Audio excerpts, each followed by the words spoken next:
92 ಎಕರೆ ಒತ್ತುವರಿ ಕ್ಲಿಯರ್ ಮಾಡಿದ್ದೀನಿ ಒಬ್ಬನೇ ಫೈಟ್ ಮಾಡಿ.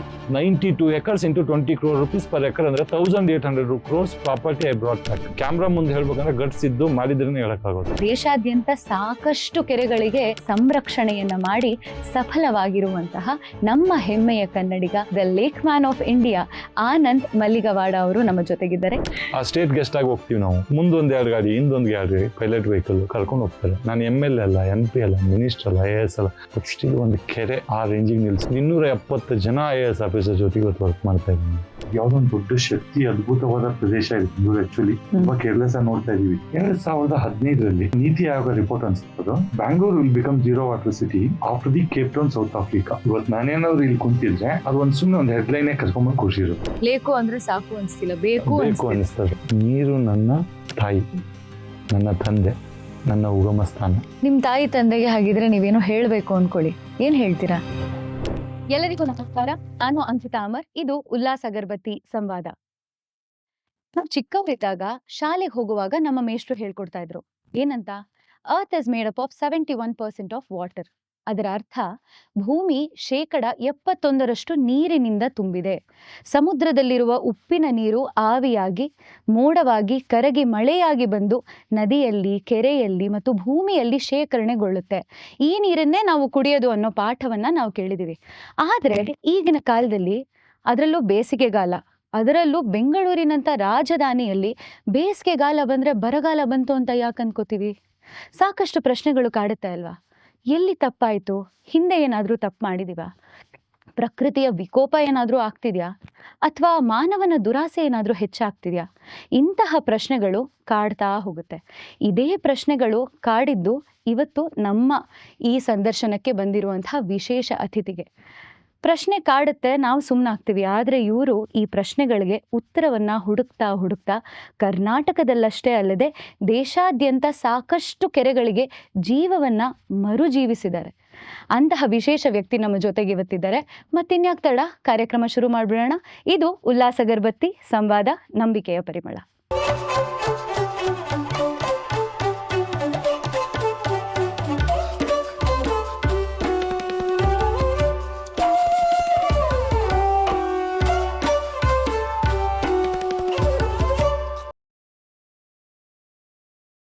ಹನಿ ಹನಿ ಗೂಡಿದ್ರೆ ಹಳ್ಳ, ತೆನೆ ತೆನೆ ಒಡೆದ್ರೆ ಬಳ್ಳ ಅನ್ನುವಂಥ ಗಾದೆಯನ್ನ ಕೇಳಿದೀವಿ. ಆದರೆ ಇದರ ಮಹತ್ವ ನಮಗೆ ಅರ್ಥ ಆಗೋದು ಯಾವಾಗ ಗೊತ್ತಾ? ಯಾವಾಗ ಅಂತ ಅಂದ್ರೆ, ನಮಗೆ ನಮ್ಮ ಜೀವನದಲ್ಲಿ, ನಮ್ಮ ಮನೆಯಲ್ಲಿ ಅದು ಬೇಕಾಗುವ ಸಮಯದಲ್ಲಿ ಮನೆಗೆ ನೀರು ಬರದೇ ಇದ್ದಾಗ ಯಾಕಪ್ಪ ಹೀಗಾಯ್ತು ಅಂತ ಯೋಚನೆ ಮಾಡ್ಕೊಂಡು ಕೂತ್ಕೋತೀವಿ. ಆದರೆ ಕಾಲ ಮಿಂಚ್ ಹೋಗಿರುತ್ತೆ. ಕಾಲ ಮಿಂಚಿ ಹೋಗಿಲ್ಲ, ಇನ್ನು ಬರುವಂತಹ ಕಾಲ ಮಿಂಚ್ ಹೋಗಬಾರದು ಅಂತ ಇಲ್ಲಿ ನಮ್ಮ ಸಂದರ್ಶನದ ವಿಶೇಷ ವ್ಯಕ್ತಿ ಪರಿಸರ ಸಂರಕ್ಷಣೆಗಾಗಿ ಕೆಲಸ ಮಾಡ್ತಾ ಹೋಗ್ತಾರೆ. ಒಂದೊಳ್ಳೆ ಜಾಬ್ ಇರುತ್ತೆ, ಒಳ್ಳೆ ಕೆಲಸ, ಮೆಕ್ಯಾನಿಕಲ್ ಇಂಜಿನಿಯರ್, ಇವೆಲ್ಲವನ್ನು ಪಕ್ಕಕ್ಕೆ ಇಟ್ಟು ಫುಲ್ ಟೈಮ್ ಪರಿಸರ ಪ್ರೇಮಿ ಆಗಿರುವಂಥ ವ್ಯಕ್ತಿ ಇವತ್ತು ನಮ್ಮ ಜೊತೆಗಿರೋದು. ಪರಿಸರ ಸಂರಕ್ಷಣೆಗಾಗಿ ತಮ್ಮನ್ನು ತಾವೇ ಸಂಪೂರ್ಣವಾಗಿ ತೊಡಗಿಸಿಕೊಂಡು ದಿನವಿಡೀ ರಾತ್ರಿ ಹಗಲು ಕೆಲಸ ಮಾಡ್ತಿರುವಂತಹ ಜೀವ ನಮ್ಮ ಜೊತೆ ಕೂತಿರೋದು. ಆಸೆ ಎಂಬ ಬಿಸಿಲು ಕುದುರೆ ಏಕೆ ಏರುವೆ ಅನ್ನೋ ಅಂಥ ಮಾತನ್ನ ಕೇಳಿದೀವಿ. ಎಷ್ಟೇ ಇದ್ರೂ ಮನುಷ್ಯನಿಗೆ ಆಸೆ ಹುಡ್ತಾ ಹೋಗ್ತಾನೆ ಇರುತ್ತೆ. ಅಂತಹ ಸಮಾಜ ಮರಳುಗಾಡಾಗಲೇಬಾರದು ಅನ್ನೋ ಒಂದು ಯೋಚನೆ, ಚಿಂತನೆಯನ್ನ ಮಾಡ್ತಾ ಇಲ್ಲಿ ಸಾಕಷ್ಟು ಕೆರೆಗಳಿಗೆ ಜೀವವನ್ನ ಕೊಡ್ತಾ ಬರ್ತಾ ಇದ್ದಾರೆ. ಬೆಂಗಳೂರಿನಲ್ಲಿ 35 ಕೆರೆ, ದೇಶಾದ್ಯಂತ ಸಾಕಷ್ಟು ಕೆರೆಗಳಿಗೆ ಸಂರಕ್ಷಣೆಯನ್ನ ಮಾಡಿ ಸಫಲವಾಗಿರುವಂತಹ ನಮ್ಮ ಹೆಮ್ಮೆಯ ಕನ್ನಡಿಗ, ಪರಿಸರ ಪ್ರೇಮಿ ಹಾಗೂ the lake man of India Anand Malligavad ಅವರು ನಮ್ಮ ಜೊತೆಗಿದ್ದಾರೆ. ಕಾರ್ಯಕ್ರಮಕ್ಕೆ ಅವರನ್ನ ಸ್ವಾಗತ ಮಾಡ್ಬೇಡ. ಕಾರ್ಯಕ್ರಮಕ್ಕೆ ಸ್ವಾಗತ ಸರ್. ನಮಸ್ತೆ, ಹೇಗಿದ್ದೀರಾ? ಚೆನ್ನಾಗಿದ್ದೀನಿ, ತಾವ್ ಹೆಂಗಿದ್ದೀರಿ? ಸೂಪರ್ ಆಗಿದ್ದೀನಿ. ಸನ್ಸ್ಕ್ರೀನ್ ಹಚ್ಕೊಂಡು ಬಂದಿದ್ದೀರಾ? ನೋಡಿ, ಆಕ್ಚುಲಿ ಲೇಕ್ ಮ್ಯಾನ್ ಕೆರೆನಲ್ಲಿ ಆಕ್ಚುಲಿ ಸ್ಕಿನ್ಗೂ ಲೆದರ್ಗೂ ಡಿಫ್ರೆನ್ಸ್ ಇದೆ. ಹೌದು, ಅದನ್ನ ವರ್ಕ್ ಎಲ್ಲ ಮಾಡ್ಬೇಕಾದ್ರೆ ಸ್ಕಿನ್ ಇತ್ತು, ಇವಾಗ ಅದು ಲೆದರ್ ಆಗಿದೆ. ಲೆದರ್ಗೆ ಹೋಗಿ ನೀವು ಸ್ಕಿನ್ ಕ್ರೀಮ್ ಹಾಕಿದ್ರೆ ಇಟ್ ಈಸ್ ಸ್ವೆಟಿಂಗ್ ನೌ. ಅದೇ ನೋಡಿ, ಹಾಗಾದ್ರೆ ನೀವು ನಿಮ್ಮ ಬಾಲ್ಯ ದಿನಗಳಿಗೆ ಹೋಗ್ತಿದ್ದೀರಾ ಅಂತ ಆಯ್ತು. ಅಲ್ಲಿಂದನೇ ಪ್ರಶ್ನೆ ಶುರು ಮಾಡ್ಬಿಡ್ತೀನಿ. ಆರ್ಟಿಸ್ಟ್ ಆಗಿ ನಿಮ್ ಸ್ಕಿನ್ ಕೇರ್ ರೊಟೀನ್ ಬಗ್ಗೆ ಕೇಳೋದಿದೆ ನನಗೆ, ಹೋಗ್ತಾ ಹೋಗ್ತಾ ಕೇಳ್ತೀನಿ. ನಿಮ್ಮ ಬಾಲ್ಯದ ದಿನಗಳು ಹೇಗಿತ್ತು ಸರ್? ಬಾಲ್ಯದ ದಿನಗಳು, ನಂದು ಕೊಪ್ಪಳ ಡಿಸ್ಟಿಕ್, ಯಲಬುರ್ಗಾ ತಾಲೂಕ್ ಕರ್ಮುಡಿ ಅಂತ ಸಣ್ಣ ಹಳ್ಳಿ. ಒಂದು 450 ಮನೆಗಳು ಇರ್ತಕ್ಕಂಥ ಹಳ್ಳಿ. ಕೋರ್ಸ್ ಇವತ್ತೊಂದು 1000-1500 ಆಗಿದೆ ಪಾಪ್ಯುಲೇಷನ್. ಎಲ್ಲ ಸಿಟಿ ಹೆಂಗ್ ಬೆಳೀತಿದೆ, ಹಳ್ಳಿನೂ ಹಂಗೆ ಬೆಳೀತಿದೆ ಇನ್ಫ್ಯಾಕ್ಟ್. ಸೊ ಆ ಹಳ್ಳಿನಲ್ಲಿ ನಾನು ಬೆಳೆದು ನಂದು ಗೌರ್ಮೆಂಟ್ ಶಾಲೆ ಇತ್ತು, ಹ್ಮ್. ಸರ್ಕಾರಿ ಶಾಲೆ. ಹ್ಮ್. 1ನೇ ತರಗತಿಯಿಂದ 7ನೇ ತರಗತಿ ಅದು ಕೆರೆ ಬೆಡ್ ಮೇಲೆ ಇತ್ತು. ಕರ್ಮುಡಿ ಕೆರೆ ಅಂತಿದೆ, ಆ ಕೆರೆ ಬೆಡ್ ಮೇಲೆ ಇತ್ತು. ಹೀಗಾಗಿ ಏನಾಗೋದು, ಸ್ಕೂಲ್ ಡೇಸಲ್ಲಿ ನಾನು ಹೈಯೆಸ್ಟ್, ನನಗೆ ಇವಾಗ್ಲೂ ಅಷ್ಟೇ, ನೀವೊಂದು ರೌಂಡ್ ಸುತ್ಕೊಂಡ್ಬರ್ತೀಯ ಕೆರೆನ, ಅಥವಾ ಒಂದು ಅಂದ್ರೆ? ಊರ, ಅಥವಾ ಒಂದು ಕುತ್ಕೊಂಡು 10 ಪೇಜ್ ಬರೀತೀಯ ಅಂದರೆ ನಾನು ಅದೇ ಚೂಸ್ ಮಾಡೋದು. ನನಗೆ ಈ ಬರೀ ಓದು ಅದೆಲ್ಲ ಇಷ್ಟ ಇಲ್ಲ. ಇದು ಮಲ್ಲಿಗವಾಡ ಊರಾ? ಇದು ಕರ್ಮುಡಿ ಅಂತ. ಕರಮುಡಿ. ಅಂತ ಮಲ್ಲಿಗವಾಡ ಬಂದು ನನ್ನ surname, okay. Surname, family name. Hmm. So ಆವಾಗ ನಾನೇನು ಮಾಡ್ತೀನಿ, ಕ್ಲಾಸ್ ರೂಮಲ್ಲಿ ಮಧ್ಯೆ ಎದ್ದೆದ್ದು ಹೋಗ್ಬಿಟ್ಟು ಸುಮ್ಮನೆ ಕೆರೆಗಳಲ್ಲಿ ಅಲ್ಲಿ ಇಲ್ಲಿ ಆಟ ಆಡ್ಕೊಂಡು ಈ ಥರ ಬೆಳೆದಿರೋ ಜೀವ ಇದು. ಅವತ್ತು ನಮ್ಗೆ ಹೆಂಗಂತಂದರೆ, ನಾವು ಚಿಕ್ಕಂದಿನಿಂದ ನೋಡಿದ್ದು ನಮ್ಮೂರಲ್ಲಿ 2 ಬಾವಿ ಇತ್ತು. ಒಂದು ಸಿಹಿನೀರಿನ ಬಾವಿ, ಒಂದು ಸೌಳ್ ನೀರು ಬಾವಿ ಅಂತ. ಹ್ಮ್. 2. ಸಿಹಿನೀರಿನ ಬಾವಿಗೆ ಸಿಕ್ಕಾಪಟ್ಟಿ ಸೆಕ್ಯೂರಿಟಿ. ಅದಕ್ಕೆ ಡಿಮ್ಯಾಂಡ್. ಶಾನ್ಭೋಗರು ಅಂತಿದ್ರು ನಮ್ಮೂರಲ್ಲಿ. ಶಾನ್ಭೋಗರು ವಾಡ್ಯದಲ್ಲೇ ಅದು ಬಾವಿ ಇದ್ದಿದ್ದು. ಅವ್ರು ಹೆಂಗಂದ್ರೆ, ಒಬ್ಬೊಬ್ರಿಗೆ 2 ಕೊಡ ತಗೊಂಡೋದ್ರೆ 2 ಕೊಡ ತಗೊಂಡು ಹೋಗ್ಬೇಕು. 3ನೇ ಕೊಡಕ್ಕೆ ಬಂದ್ರೆ ಕ್ವಶನ್ ಕೇಳೋರು ಯಾಕೆ ಅಂತ.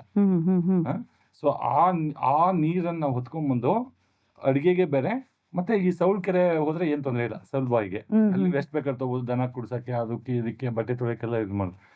ಆ ತರ ಪರಿಸ್ಥಿತಿನಲ್ಲಿ ಬೆಳಿಗ್ಗೆ 1 ಅವರ್ ಅಂದ 2 ಅವರ್ ಅದೊಂಥರ ಜಾತ್ರೆ, ಬಹಳ ಚಂದ. ನಿಜವಾಗಿ ಹೇಳ್ಬೇಕಂದ್ರೆ ವಿ ಮಿಸ್ ಇಟ್. ಅದು ಎಷ್ಟು ಚಂದ ಅಂತಂದ್ರೆ, ಎಲ್ಲರೂ ಅವಾಗ ಈ ಪ್ಲಾಸ್ಟಿಕ್ ಕೊಡಗಳೆಲ್ಲ ಇರ್ಲಿಲ್ಲ, ಅವು ರೀಸೆಂಟ್ ಆಗಿ ಬಂದಿರೋದವು. ಹಿತ್ತಾಳಿ ಅಂತ ಬರ್ತದಲ್ಲ, ಹಿತ್ತಾಳಿ ಕೊಡಗಳು ಅಂತ ಬರೋವು. ಅದು 2 ಕೊಡ ಇಲ್ಲಿ ಸಿಂಬಿ ಅಂತ ಮಾಡ್ಕೊಂಡವ್ರು ಟವಲ್ ಅಲ್ಲಿ, ಅದಕ್ಕೊಂದು ಹಗ್ಗ 2 ಜಾಯಿನ್ ಮಾಡಿ ಇಟ್ಕೊಳಕ್ಕೆ, ಹಾಕೊಂಡು ಟಕ ಟಕ ಟಕ ಟಕ ಹೋಗೋರ್ ಬರೋರು ಖಾಲಿ ಕೊಡೋದು. ಎಷ್ಟು ಚಂದ ಅಂದ್ರೆ, ಒಂಥರ ಏನೋ ಒಂದು ದೇವಸ್ಥಾನಕ್ಕೆ ಹೋಗಿ ಬಂದಂಗೆ, ಆ ತರ ಒಂದು ವಾತಾವರಣ. ಆವಾಗ ಹೆಣ್ಮಕ್ಳು ಅಷ್ಟೇ, ಈ ಸೌಳ್ ನೀರ್ ಬಾವಿಗೆ ಸುತ್ತ ಕಟ್ಟೆನಲ್ಲಿ ಬಂಡೆ ಹಾಕಿರೋರು, ಅಲ್ಲಿ ಕುತ್ಕೊಂಡು ಬಟ್ಟೆ ಒಗೆಯೋದು. ನೀವು ಎಷ್ಟು ಸೋಪ್ ಹಚ್ಚಿದ್ರು ನೊರೆನೇ ಬರ್ತಾ ಇರಲಿಲ್ಲ, ಅಷ್ಟು ಸೌಳ್ ನೀರು, ಅಷ್ಟು ಸೌಳ್ ನೀರು. ಸೊ ಆ ತರ ಅಟ್ಮಾಸ್ಫಿಯರ್ ಅಲ್ಲಿ ಬೆಳೆದಾಗ, ನಾವೊಂದು 4-5ನೇ ಕ್ಲಾಸಿಗೆ ಬಂದಾಗ ನಮ್ಮೂರಿಗೆ ಫಸ್ಟ್ ವಾಟರ್ ಟ್ಯಾಂಕ್ ಬಂತು. ಕಾಂಕ್ರೀಟ್ ಇದು ಮಾಡ್ತಾರೆ ನೋಡಿ, ವಾಟರ್ ಟ್ಯಾಂಕ್ ಮಾಡ್ಬಿಟ್ಟು ಎಲ್ಲಾ ಕಡೆ ಅಗದು ಪೈಪ್ಲೈನ್ ಹಾಕ್ತಾ ಇದ್ರು. ನಾವೆಲ್ಲ ಅಬ್ಸರ್ವ್ ಮಾಡೋದು, ಇನ್ಮೇಲೆ ನಮ್ಮೂರ್ಗೆ ಆ ಟ್ಯಾಂಕ್ ಇಂದ ಬಂದ್ಬಿಡ್ತೈತೆ ನೀರು, ನೀನು ಹೊರಗಿರೋದು ಅವಶ್ಯಕತೆ ಇಲ್ಲ. ಇನ್ನೊಂದಷ್ಟು ಜನ, ಒಂದು ಗೌಡ್ರು, ಶಾನ್ಭೋಗ್ರ ಕಡೆ ಒಂದಷ್ಟು ಜನ 2 ಎಮ್ಮಿ ಮಾಡಿರೋರು, ಎಮ್ಮೆಗಳು. ಆ ಎಮ್ಮಿ ಬರೀ ನೀರ್ ತರಕ್ಕೆ ಅವು, ಬಿಕಾಸ್ ಅವ್ರ ಮನೆಯಲ್ಲಿ ಜನ ಜಾಸ್ತಿ, ಒಂದು 20-25 ಜನ ಇರೋರು. ಅವ್ರು ಎಲ್ಲಿ ಬರ್ತಾರೆ, ಅವರು ಹೊರಗೆ ಬರ್ತಾ ಇರ್ಲಿಲ್ಲ. ಸ್ವಲ್ಪ ಟಾಪ್ ಕ್ಲಾಸ್ ಅಲ್ವಾ ಶಾನ್ಭೋಗ್ರು ಗೌಡ್ರು ಅಂದ್ರೆ. ಅವ್ರು ಹೆಂಗಂದ್ರೆ, ಈ ಮೆಟಲ್ ಎಲ್ಲ ಫ್ಯಾಬ್ರಿಕೇಶನ್ ಮಾಡ್ಸಿದ್ರು ಕೊಡ ಇಟ್ಕೊಳಕ್ಕೆ. ಒಂದ್ ಎಮ್ಮೆಗೆ 8 ಕೊಡ ಹಂಗ ಹಾಕೊಂಡ್ಬಿಟ್ಟು, ಒಂದ್ ಎಮ್ಮೆಗೆ 8 ಕೊಡ, ಇನ್ನೊಂದ್ ಎಮ್ಮೆಗೆ 8 ಕೊಡ, 2 ಎಮ್ಮೆ 1-2 ಅಂತಂದ್ರೆ ಒಂಥರ ಜಾತ್ರೆ ತೇರ್ ಹೋದಂಗೆ. ಅಷ್ಟು ಚೆನ್ನಾಗಿ ಅವರು ಅದಕ್ಕೊಬ್ಬನ ಇಟ್ಟಿದ್ರು. ಹಿಂಗ್ ಕೋಲ್ ತಗೊಂಡು ಹೊಡ್ಕೊಂಡು ಅವನು ತರವನು. ಇನ್ನೊಂದ್ ತರ ಜನ ಅಂದ್ರೆ, ಸ್ವಲ್ಪ ಕೆಳಗಡೆ ಇರೋ ಸೈಕಲ್ಗಳು, ಸೈಕಲ್ ವೀಲ್ ಬರುತ್ತಲ್ಲ, ಅದ್ರಾಗೆ ಫ್ರೇಮ್ ಹಾಕೊಂಡು ಗೊತ್ತಿಕೊಂಡು ಹೋಗೋದು. ಇನ್ನು ಅದಿರ್ಲಾರ್ದ್ರೆ ಹೊತ್ಕೊಂಡು ಹೋಗೋದು ಅಲ್ವಾ. ಆ ತರ ಇದ್ದದ್ದು. ಅದೊಂದು ಬೆಳಿಗ್ಗೆ ಒಂದ್ ಟೈಮ್ 1 ಅವರ್ 2 ಅವರ್, ಸಾಯಂಕಾಲ 1 ಅವರ್ 2 ಅವರ್. ಅದು ಒಂಥರ ಊರಲ್ಲಿ ಒಂದು ವಾತಾವರಣ. Very nice. ಎಷ್ಟು ಚಂದ ಅಂದ್ರೆ, ರಿಯಲಿ ಅದು ಎಕ್ಸರ್ಸೈಸ್ ಆಗ್ತಾ ಇತ್ತು. ಒಬ್ರಿಗೊಬ್ರು ಮೀಟ್ ಮಾಡೋರು ಬಾವಿ ಹತ್ರ, ಅಷ್ಟ ಸುಖ ಮಾತಾಡೋರು, ನಗಾಡೋರು, ಎಲ್ಲ ಚಂದಾಗಿತ್ತದು, ಒಬ್ರಿಗೊಬ್ರು ಕನೆಕ್ಷನ್. ನಿಮ್ ತಂದೆ ಹೆಸರೇನು? ನಿಮ್ ತಾಯಿ ಹೆಸರು? ವೀರಪ್ಪ ಅಂತ. ನಮ್ಮ ತಾಯಿ ಹೆಸರು ನೀಲಮ್ಮ ಅಂತ. ಮನೆ ವಾತಾವರಣ ಹೇಗಿತ್ತು ನಿಮ್ಗೆ ಓದೋದು ಅಂತ ಬಂದಾಗ? ಮನೆ ವಾತಾವರಣ ಅಂದ್ರೆ ಹೆಂಗ್ ಗೊತ್ತಾ, ನಮ್ಮ ಫಾದರು, ನಮ್ಮ ತಾಯಿ, ನಮ್ಮ ಅಜ್ಜಿ ಇತ್ತು, ನಮ್ಮ ತಾಯಿ. ಓಕೆ. ಸೊ ನಾವು 3 ಜನ ಮಕ್ಕಳಿದ್ವಿ. ಒಬ್ರು ಮಧ್ಯದವ್ರು ತೀರ್ಕೊಂಡಿದ್ದಾರೆ. ನಮ್ಮ ಬ್ರದರು ಅವರು ಅವಾಗ್ಲೇನೆ ಸುಮಾರು, ನನಗೂ ನಮ್ಮ ಬ್ರದರ್ ತುಂಬಾ ಏಜ್ ಡಿಫ್ರೆನ್ಸ್ ಇದೆ. ಆಲ್ಮೋಸ್ಟ್ ಅವರು ನನಗೂ ಒಂದು 20 ವರ್ಷ ಡಿಫ್ರೆನ್ಸ್ ಇದೆ. ಸೊ ಫಸ್ಟ್ ಒಬ್ರು ಇದ್ರು, ಸೆಕೆಂಡ್ ಒಬ್ರು ಇದ್ರು. ಅದಾದ್ಮೇಲೆ ಒಂದು 14 ವರ್ಷಕ್ಕೆ ನಾನು ಹುಟ್ಟಿರೋದು. ಸೊ ನಮ್ಮಲ್ಲಿ ನಾನು ತುಂಬಾ ಮುದ್ದಾಗಿ, ಕೇರ್ಫುಲ್ ಆಗಿ, will not believe, up to 7th standard ವರೆಗೂ ನನ್ನ ಕೈಯಲ್ಲಿ ನಾನು ಊಟ ಮಾಡಿಲ್ಲ. ನಂಗೆ ಊಟ ಮಾಡೋದೇ ಗೊತ್ತಿಲ್ಲ. ಬಿಕಾಸ್ ನನ್ನ ಅಜ್ಜಿ ಇತ್ತಲ್ಲ, ಅಜ್ಜಿಗೆ ಎಷ್ಟು ಪ್ರಾಣ ಅಂತಂದ್ರೆ, ಒಬ್ಬನ ಮಧ್ಯೆ ಹೋಗ್ಬಿಟ್ನಲ್ಲ, ಭಯ ಏನಂದ್ರೆ, ಇನ್ನೊಂದು ಉಳ್ಕೊಂಡ್ಬಿಡ್ತದೆ ಅಷ್ಟೇ, ಇದೊಂದು ಏನೋ ಆಗ್ಬಿಟ್ಟಿದೆ. ನನ್ನ ಕೊಳ್ಳಲ್ಲಿ ಯಾವಾಗ್ಲೂ ಇಷ್ಟು ತಾಯ್ತಗಳಿರೋ, ಕರಿ ತಾಯ್ತ ಅಂತ ಕಟ್ತಾರೆ ಗೊತ್ತಾ, ಅವು ಕೈಯಲ್ಲೆಲ್ಲ ದಾರಗಳು ಕಟ್ಟಿರೋರು, ಏನ್ ದೃಷ್ಟಿ ಆಗ್ಬಾರ್ದು, ಯಾರ್ದು ಏನು ಬೀಳ್ಬಾರ್ದು ಏನು ಅಂತ. ಆ ತರ ಮಾಡ್ಕೊಂಡು ನಮ್ಮ ಅಜ್ಜಿ ದಿನಾ ತಾನೇ ಊಟ ಮಾಡಿ 7ನೇ ಕ್ಲಾಸ್ವರೆಗೂ ನಾನು ಊಟಿಲ್ಲ. ಅಜ್ಜಿ ಹೆಸರೇನು? ಅಜ್ಜಿ ಹೆಸರು ಲಕ್ಕಮ್ಮ ಅಂತ. ಲಕ್ಕಮ್ಮ. ಎಂತ ಲಕ್ಕಿ ನಿಮ್ಗೆ ಲಕ್ಕಮ್ಮ ಲೈಫ್ ಅಲ್ಲಿ. ಹಿಂಗ್ ಕುಂತಿದ್ರೆ ಕರೆಕ್ಟ್, ಆ ಅಜ್ಜಿ ಆಶೀರ್ವಾದ ಖಂಡಿತ. ಅವ್ರದೊಂದು ನಮ್ಮ ಬಗ್ಗೆ ಇರ್ತಕ್ಕಂಥ ಕೇರು, ಒಂದು ಮಗುನ ಒಂದು ಎಷ್ಟು ಚೆನ್ನಾಗಿ ಬೆಳೆಸ್ಬೇಕೋ ಪಾಪ, ಅಷ್ಟು ಕೇರ್ಫುಲ್ ಆಗಿ ಬೆಳೆಸ್ಬೇಕು. ಒಂದ್ಸತಿ ಕಕ್ ಅಂತ ಕೆಮ್ಮಂಗಿಲ್ಲ, ಕೆಮ್ಮಿದ ತಕ್ಷಣ ಮನೆ ಔಷಧಿ ಟಕ ಟಕ ಟಕ ಟಕ ಟಕ ಟಕ ಅಂತ. ಪ್ಲಸ್ ಊಟನೂ ಅಷ್ಟೇ. ಊಟ ನಿಮ್ಗೆ ಹಾಲು, ಹಣ್ಣು, ಮೊಸರು, ತರಕಾರಿಗಳು, ಜೋಳದ ರೊಟ್ಟಿ, ಈ ತರ ಒಂದು ಒಳ್ಳೆ ಆಹಾರ. ಆ ಥರ ತಿಂತ ಬೆಳೆದ್ವಿ. ಪ್ಲಸ್ ಆಟ ಆಡ್ತಾ ಇದ್ವಿ. ನಾನು ಓದಿನಗಿಂತ ಜಾಸ್ತಿ ಆಟದಲ್ಲಿ. ಆಮೇಲೆ ನನ್ನ ಇನ್ನೊಂದು ಕ್ಯಾರೆಕ್ಟರ್ ಏನಂದ್ರೆ, ಹ್ಮ್. ಇವತ್ತಿನವರೆಗೂ ನನಗೆ ನನ್ನ ವಯಸ್ಸಿನ ಫ್ರೆಂಡ್ಸ್ ಯಾರು ಇಲ್ಲ ನನಗೆ. I don't have any friends. Okay. ನಂದು ಏನಿದ್ರು ನನಗಿಂತ ಒಂದು 10 ವರ್ಷ ಜಾಸ್ತಿ ಇದ್ದರ ಜೊತೆಗೆ ದೋಸ್ತಿ. ಮನೇಲಿ ನಿಮ್ಮ ಅಣ್ಣನ ಜೊತೆನೂ ಇದೇ ರೀತಿ ಒಡನಾಟ Yes, ಆಯ್ತಾ ನಿಮ್ಗೆ? yes. ಹಾ, ಓಕೆ. ಈ ಸೋಷಿಯಲ್ ಇದಕ್ಕೂ ಅಷ್ಟೇ, ಓದೋದು ಅದಾದ್ಮೇಲೆ ವಾಪಸ್ಸು ಇವು ಜಾಬ್ಗೂ ನಾನು ಅರ್ಲಿ ಜಾಯ್ನ್ ಆದೆ. ಮತ್ತೆ ಫಾಸ್ಟೆಸ್ಟ್ ಆಗಿ ಮತ್ತೆ ಕಾರ್ಪೊರೇಟ್ ಲೈಫಲ್ಲಿ ಬೆಳೆದೆ. ನೀವು 35 ವರ್ಷಕ್ಕೆಲ್ಲ ಐ ವಾಸ್ ವೆಲ್ ಸೆಟಲ್ಡ್. ನನಗೆಲ್ಲ ಮೆಕ್ಯಾನಿಕಲ್ ಇಂಜಿನಿಯರಿಂಗ್ ಮಾಡಿದ್ವಿ. ಆಮೇಲೆ ಆಲ್ಮೋಸ್ಟ್ ವೆನ್ 2019 ನಾನು ಬಿಡ್ಬೇಕಾದ್ರೆ ಆಲ್ಮೋಸ್ಟ್ 10-15 ವರ್ಷ ಎಕ್ಸ್ಪೀರಿಯನ್ಸ್ ಆಗಿತ್ತು ನನಗೆ. ಆಲ್ಮೋಸ್ಟ್ ಲಕ್ಷ ಗಂಟಲೆ ಸಂಬಳ ಇತ್ತು. ಆಮೇಲೆ ಕಾರು ಗೀರು ಎಲ್ಲ ಕೊಟ್ಟಿದ್ರು ಕಂಪ್ನಿಯಿಂದ. ಆಮೇಲೆ ಆ 35 ವರ್ಷಕ್ಕೆ ಇಡೀ ಇಂಡಿಯಾದು ಪ್ರಾಜೆಕ್ಟ್ ಅಂಡ್ CSR ಲಾಜಿಸ್ಟಿಕ್ಸ್ ನೋಡ್ತಾ ಇದ್ದೆ ನಾನು. ಅವಾಗ ಎಲ್ಲರೂ ಅನ್ನೋರು ಇವ್ನು ಯಾವ ಬಚ್ಚನ್ ತಂದ್ಬಿಟ್ಟು ಕೂರ್ಸ್ಬಿಟ್ಟಿದ್ದಾರೆ, 40-45 ವರ್ಷ ಇದ್ದಾರೆ ಎಲ್ಲ ಬಂದ್ಬಿಟ್ಟು ನನ್ನ ಹತ್ರ ಸೈನ್ ಗೀನ್ಗೆಲ್ಲ ಬರೋರು. ನನಗೆ ಮುಜುಗರ ಆಗೋದು. See that maturity level and the life style ಸ್ವಲ್ಪ ಒಂದು 10 ವರ್ಷ ಮುಂದೆ ಇರೋದು. ಸೊ ನಾನು ಇವಾಗ ಕೆಲಸ ಬಿಟ್ಟಾಗ್ಲೂ 35 ಇಯರ್ಸ್. ಜನರಲಿ ಇಂಥದ್ದು ಏನಾದ್ರು ಕಾಸ್ಗೆ ವರ್ಕ್ ಮಾಡ್ಬೇಕಂದ್ರೆ ಜನರಲಿ ರಿಟೈರ್ಮೆಂಟ್ ಆದ್ಮೇಲೆ ಮಾಡೋಣ, ಲೈಫಲ್ಲಿ ಸೆಟ್ಲ್ ಆದ್ಮೇಲೆ ಮಾಡೋಣ, ಒಂದು 50 ವರ್ಷಕ್ಕೆ ಮಾಡೋಣ ಅಂತ ಇರುತ್ತೆ. ಸಿ ನಂದು ಅದನ್ನು 15 ವರ್ಷ ಫಾಸ್ಟ್ ಇದೆ. 35 ಇಯರ್ಸ್ಗೆಲ್ಲ ನಾನು already I was in to this social work, nature work. ಆಮೇಲೆ ಜಾಬು ಬಿಟ್ಬಿಟ್ಟು ಇದನ್ನೇ ಮಾಡೋಣ ಅನ್ನೋದು ಎಷ್ಟೊತ್ತಿಗೆ ಒಂದು 50 ವರ್ಷಕ್ಕೆ ಅನ್ಕೊಳ್ಳಿ. ಸೊ ನಾನು ಆಲ್ರೆಡಿ 35ಗೆ ಬಿಟ್ಟೆ. ಇವಾಗ ನಾನು 45. ಲಾಸ್ಟ್ 10 ಇಯರ್ಸಿಂದ I am 10 years old nurtured environmentalist. ಅಪ್ಪ ಅಲ್ಲ, ಅಂದ್ರೆ ಈಗ 35 ವರ್ಷ ಅಂತ ಹೇಳ್ತೀರಾ, ಅಂಡ್ ಮೆಕ್ಯಾನಿಕಲ್ ಇಂಜಿನಿಯರಿಂಗ್ ಆಗಿರುತ್ತೆ ನಿಮ್ದು, ಒಳ್ಳೆ ಕೆಲಸದಲ್ಲಿ ಇರುತ್ತೆ ಅಂತಾನು ಹೇಳಿದ್ರಿ. ತುಂಬಾ ಚೆನ್ನಾಗಿದೆ, ಆರಾಮಾಗಿ 15 ವರ್ಷ ಒಂದೇ ಕಂಪ್ನಿಲಿ ಮಾಡಿದ್ದೀನಿ. ಈ ಸಡನ್ ಚೇಂಜ್ಗೆ ಏನ್ ಸರ್ ಕಾರಣ? ಯಾವ ಒಂದು ಅನುಭವ ನಿಮ್ಗೆ ಇದನ್ನ ಬಿಟ್ಟು ನಾನು ಇಲ್ಲಿಗೆ ಕಾಲಿಡಬೇಕು ಅಂತ ಅನ್ಸಿದ್ರು? ಮತ್ತೆ ನನ್ನ ಹಳ್ಳಿ. ಇವಾಗ ನೋಡಿ, ಫಾರ್ ಎಕ್ಸಾಂಪಲ್ ನಾವು ಫಸ್ಟ್ ಶುರು ಮಾಡಿದ್ದು ಒಂದು 3,000 ಸಂಬಳಕ್ಕೆ ಅಲ್ವಾ. ಹೋಗ್ತಾ ಹೋಗ್ತಾ ಹೋಗ್ತಾ ಹೋಗ್ತಾ ಲಕ್ಷ ಗಂಟ್ಲೆ ಆಯ್ತು. ಅದಕ್ಕೆ ಹಾರ್ಡ್ ವರ್ಕು, ಓನರ್ಶಿಪ್, ಡೆಡಿಕೇಶನ್, ಮತ್ತೆ ನಮ್ಗಿರ್ತಕ್ಕಂಥ ಒಂದು ಕನ್ಸರ್ನ್. ನಾನು ಜಾಬ್ ತರ ಮಾಡ್ಲಿಲ್ಲ, I worked as a business man. ಅದಕ್ಕೆ ಗೊತ್ತು ಇಲ್ಲ ನನಗೆ 12, 1, 2, 3 V worked. So that given a result. ನೀವು ಹೇಳ್ದಂಗೆ ನಂಬಿಕೆ ನೋಡಿ, ನೀವು ಹೇಳ್ದಂಗೆ ಮನುಷ್ಯರಿಗೋಸ್ಕರ ವರ್ಕ್ ಮಾಡೋದು, ಮನುಷ್ಯನ ಖುಷಿ ಪಡ್ಸಕ್ಕೋಸ್ಕರ ವರ್ಕ್ ಮಾಡೋದು, ಯಾರಿಗೋಸ್ಕರ ವರ್ಕ್ ಮಾಡಿದ್ರೆ ಅವ್ರನ್ನಷ್ಟೇ ನೀವು ಗೆಲ್ಲಕ್ ಸಾಧ್ಯ. ನೀವೇ ಖುಷಿಯಾಗಿ ನಿಮ್ ಓನ್ ಆಗಿ ನಿಮ್ ಖುಷಿಗೆ ನೀವು ಮಾಡ್ಬಿಟ್ರೆ ಕ್ಯಾಮ್ರಾದಲ್ಲಿ ರೆಕಾರ್ಡ್ ಆಗುತ್ತೆ. ಆ ಕ್ಯಾಮ್ರಾದಲ್ಲಿ ರೆಕಾರ್ಡ್ ಆಯ್ತು ಅಂತಂದ್ರೆ ಸಾವಿರಾರು ಲಕ್ಷಾಂತರ ಹ್ಯೂಮನ್ಸ್ ಅನ್ನ automatically that will bring a happiness. ನಾನು ಅದನ್ನ ಸ್ಟ್ರಾಂಗ್ ಆಗಿ ನಂಬಿರೋನು. ನೋಡಿ, ಇವಾಗ ನೀವು ಸೋಷಿಯಲ್ ವರ್ಕ್ ಅಲ್ಲಿ ಆಲ್ ಜಜೀರಾ ಇಂದ ಹಿಡಿದು, ನ್ಯೂಯಾರ್ಕ್ ಟೈಮ್ಸ್ ಇಂದ ಹಿಡಿದು, BBC ಇಂದ ಹಿಡಿದು, where and all I reached ಅಲ್ವಾ. Across the globe I have reached. I never put single% effort to portray myself. Very nice. ನೀವು ನನ್ನ ಸೋಷಿಯಲ್ ಮೀಡಿಯಾ ಫುಲ್ ತೆಗೆದು ನೋಡಿದ್ರು ನೀವು, ನಂದೊಂದು ಫೋಟೋನು ಸಿಗಲ್ಲ ಎಕ್ಸೆಪ್ಟ್ ಒಂದು ಪ್ರೊಫೈಲ್ ಪಿಕ್ಚರ್ ನಾನು ಹಾಕಿರೋದು 2016ರಲ್ಲಿ. ಈಗಲೂ ಅದೇ ಇದೆ, ನಾನು ನೋಡಿದ್ದೀನಿ. 2016 ಪ್ರೊಫೈಲ್ ಪಿಕ್ಚರು ಚೇಂಜ್ ಮಾಡಲಿಲ್ಲ ನಾನು. ಹೌದು. I never put single effort to become. ಸಿ ಎಷ್ಟೋ ಜನ ಎಫರ್ಟ್ ಹೆಂಗೆ ಹಾಕ್ತಾರೆ ಅಂದರೆ, ನಾನು ಲೈಕ್ ಮಾಡಿ, ಕಮೆಂಟ್ ಮಾಡಿ, ಶೇರ್ ಮಾಡಿ, ನಂದು ಇದನ್ನು ಮಾಡಿ ಅಂತ. ನಾನು ಎಲ್ಲೂ ಹೇಳಿಲ್ಲ, ಎಲ್ಲೂ ವರ್ಕ್ ಮಾಡಿಲ್ಲ. ಬಟ್ ಅವರೆಲ್ಲ ಏನೇನು ಇಷ್ಟೆಲ್ಲ ಎಫರ್ಟ್ ಹಾಕಿದ್ದಾರೆ, ಅವ್ರು ಒಂದು ಸೆಗ್ಮೆಂಟಲ್ಲಿ, ಒಂದು ರೀಜನಲ್ಲಿ ಲಾಕ್ ಆಗಿದ್ದಾರೆ. ಹೌ ಐ ಸ್ಪ್ರೆಡ್ ಈಸ್ ನಂಬಿಕೆ.